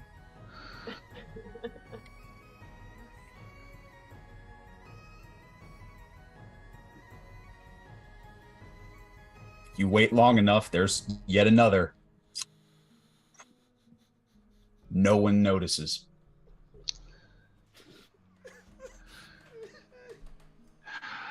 Our table? No, it's at a table to the right of yours. Okay.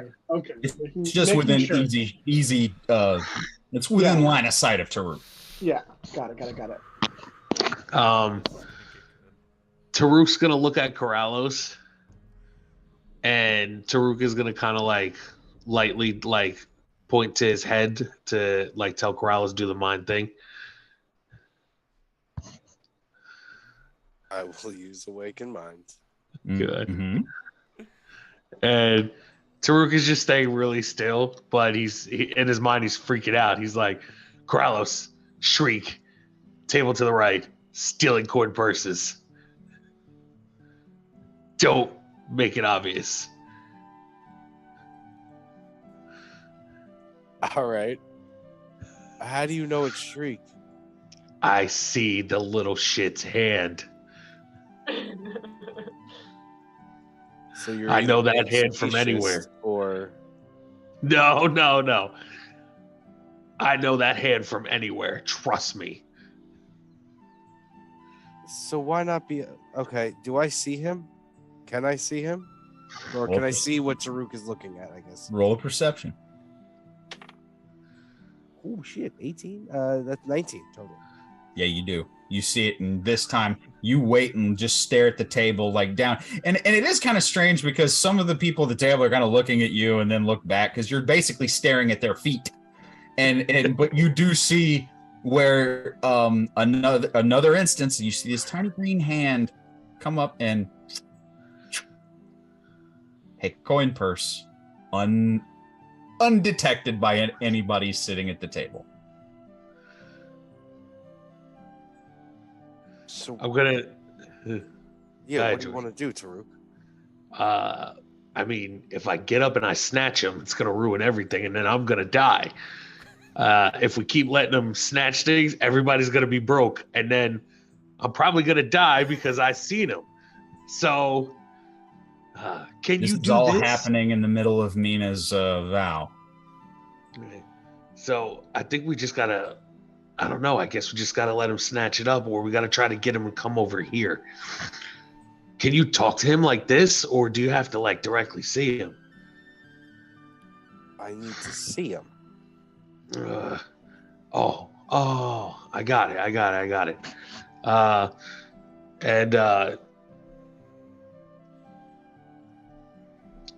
Taruk is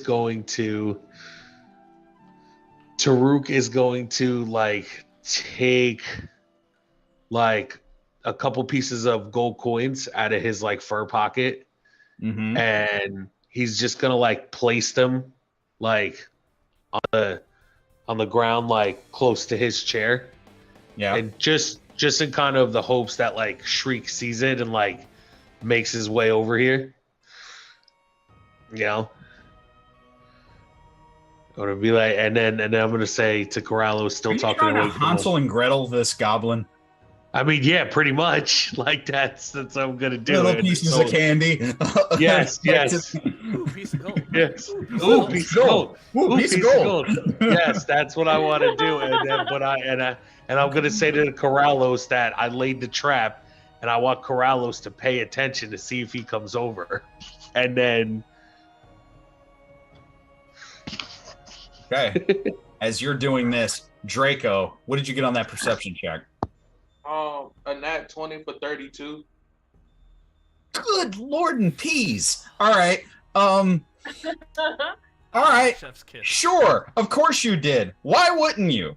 Okay. He's Perception. been rolling bad Fuck, stuff, man. He's- motherfucker. Yeah. Why wouldn't you? All right. Sure. Yep. In the middle of Mina's vow, you are scanning the crowd looking for more of those cloaked figures. And you don't see them. You've lost the female Goliath you've lost. And you're sitting here going, how did I lose a Goliath? And you're looking, and your eyes go to another table further back in the pavilion, because I've used that word 12 times tonight. You find a table with about 4 elves. Formal attire for most, except one, which is a female.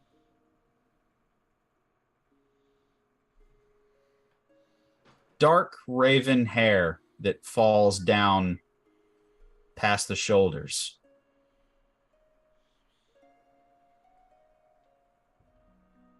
Clad in plate, elven plate armor.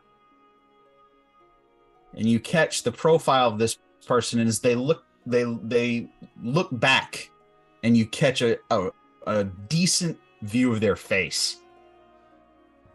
She looks familiar. To Draco? Yeah. And it doesn't quite hit you immediately. And then you see her eyes. And her eyes are ice blue. And you're looking at this fairly attractive elven woman. And you're trying to place... And with a 32, Hector kind of leans towards you. Is this a vow? This sounds kind of creepy to me. And as you turn to look at him, you look back at the elven woman and then look back at him. There's a very strong resemblance. Shit.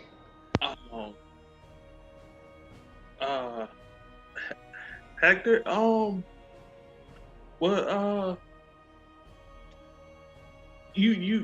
there's a female you over there. What? And kind of direct his head towards where I'm looking, and she doesn't look familiar to you. You see Hector's a pale elf, a half elf. You see what little color is in his face from all these your island adventures. Leave him. And you see his eyes grow about anime protagonist size. That is trouble? Question mark? No. Trouble. You see, I haven't seen her in that moment. We're gonna pan over to V real quick. V, what was that perception check? 19. 19. In the middle of the ceremonies, You absentmindedly go back to the table where Teodara was sitting, and she's there, but something catches your view. You see a waiter walk right by the table, and they lose their footing and they fall forward.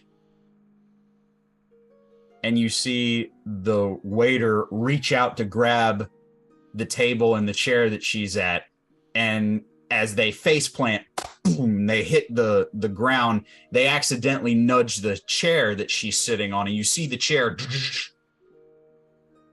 but almost like a bad glitch in a video game, she stands sitting perfectly still in midair, and the chair has been knocked over. Okay. And there's like a moment of her looking down, and a couple of the people around her quickly grab the chair and right it and sit it back under her. I need you to roll me insight.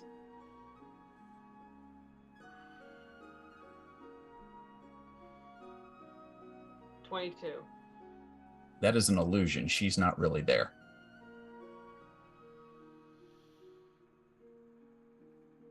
I'm going to grab Hector's hand and pull his ear down to my lips. You see, that's my... What? Your what? It's your what? V sort of just like squeezes his hand, and she just sort of is like, I don't know what's going on, but it's very good we're on high alert. Yeah? Well, how do you mean?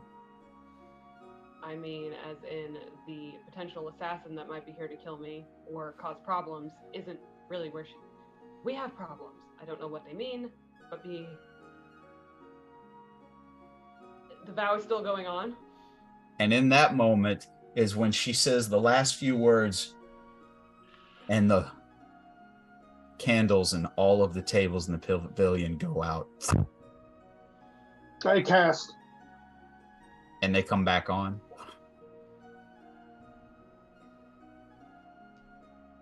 Draco.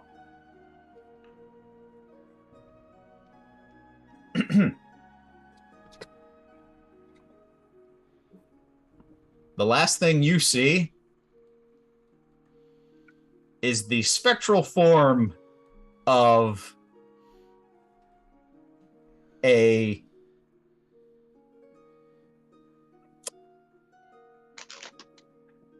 double-bladed axe made of arcane energy as it comes down at the table that you guys are sitting at.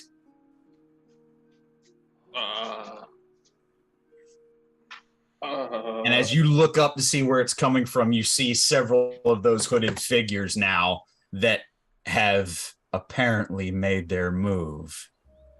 And that is a spiritual weapon that is heading directly towards you and your friends at your table. And as Mina's final words in the vow go out, you see several of these spiritual weapons ignite throughout the entire pavilion. And now it seems that somebody has made their move. And that's where we're going to end tonight's session. Before we go, I wanted to point out, in that moment, I stated I cast. So, when I cast specifically, was a 5th level Spirit Guardians, and from the top of my staff, a horde of furies, jagged, haggard harpies, explode from where we are into a demisphere. And the only people that are safe are the bystanders, the party, the wedding party. Only anybody that I am even remotely sus about is not getting spared. And there is a dome of shrieking, horrific twisted harpies cascading around. I'll I let just you. want to get I'll that on let the you. record. Yeah, I'll let you on the record. You got spirit guardians up, and the last thing that you guys see is spiritual weapons igniting throughout the entire pavilion. Somebody has made their move, and that's where we'll pick up next week.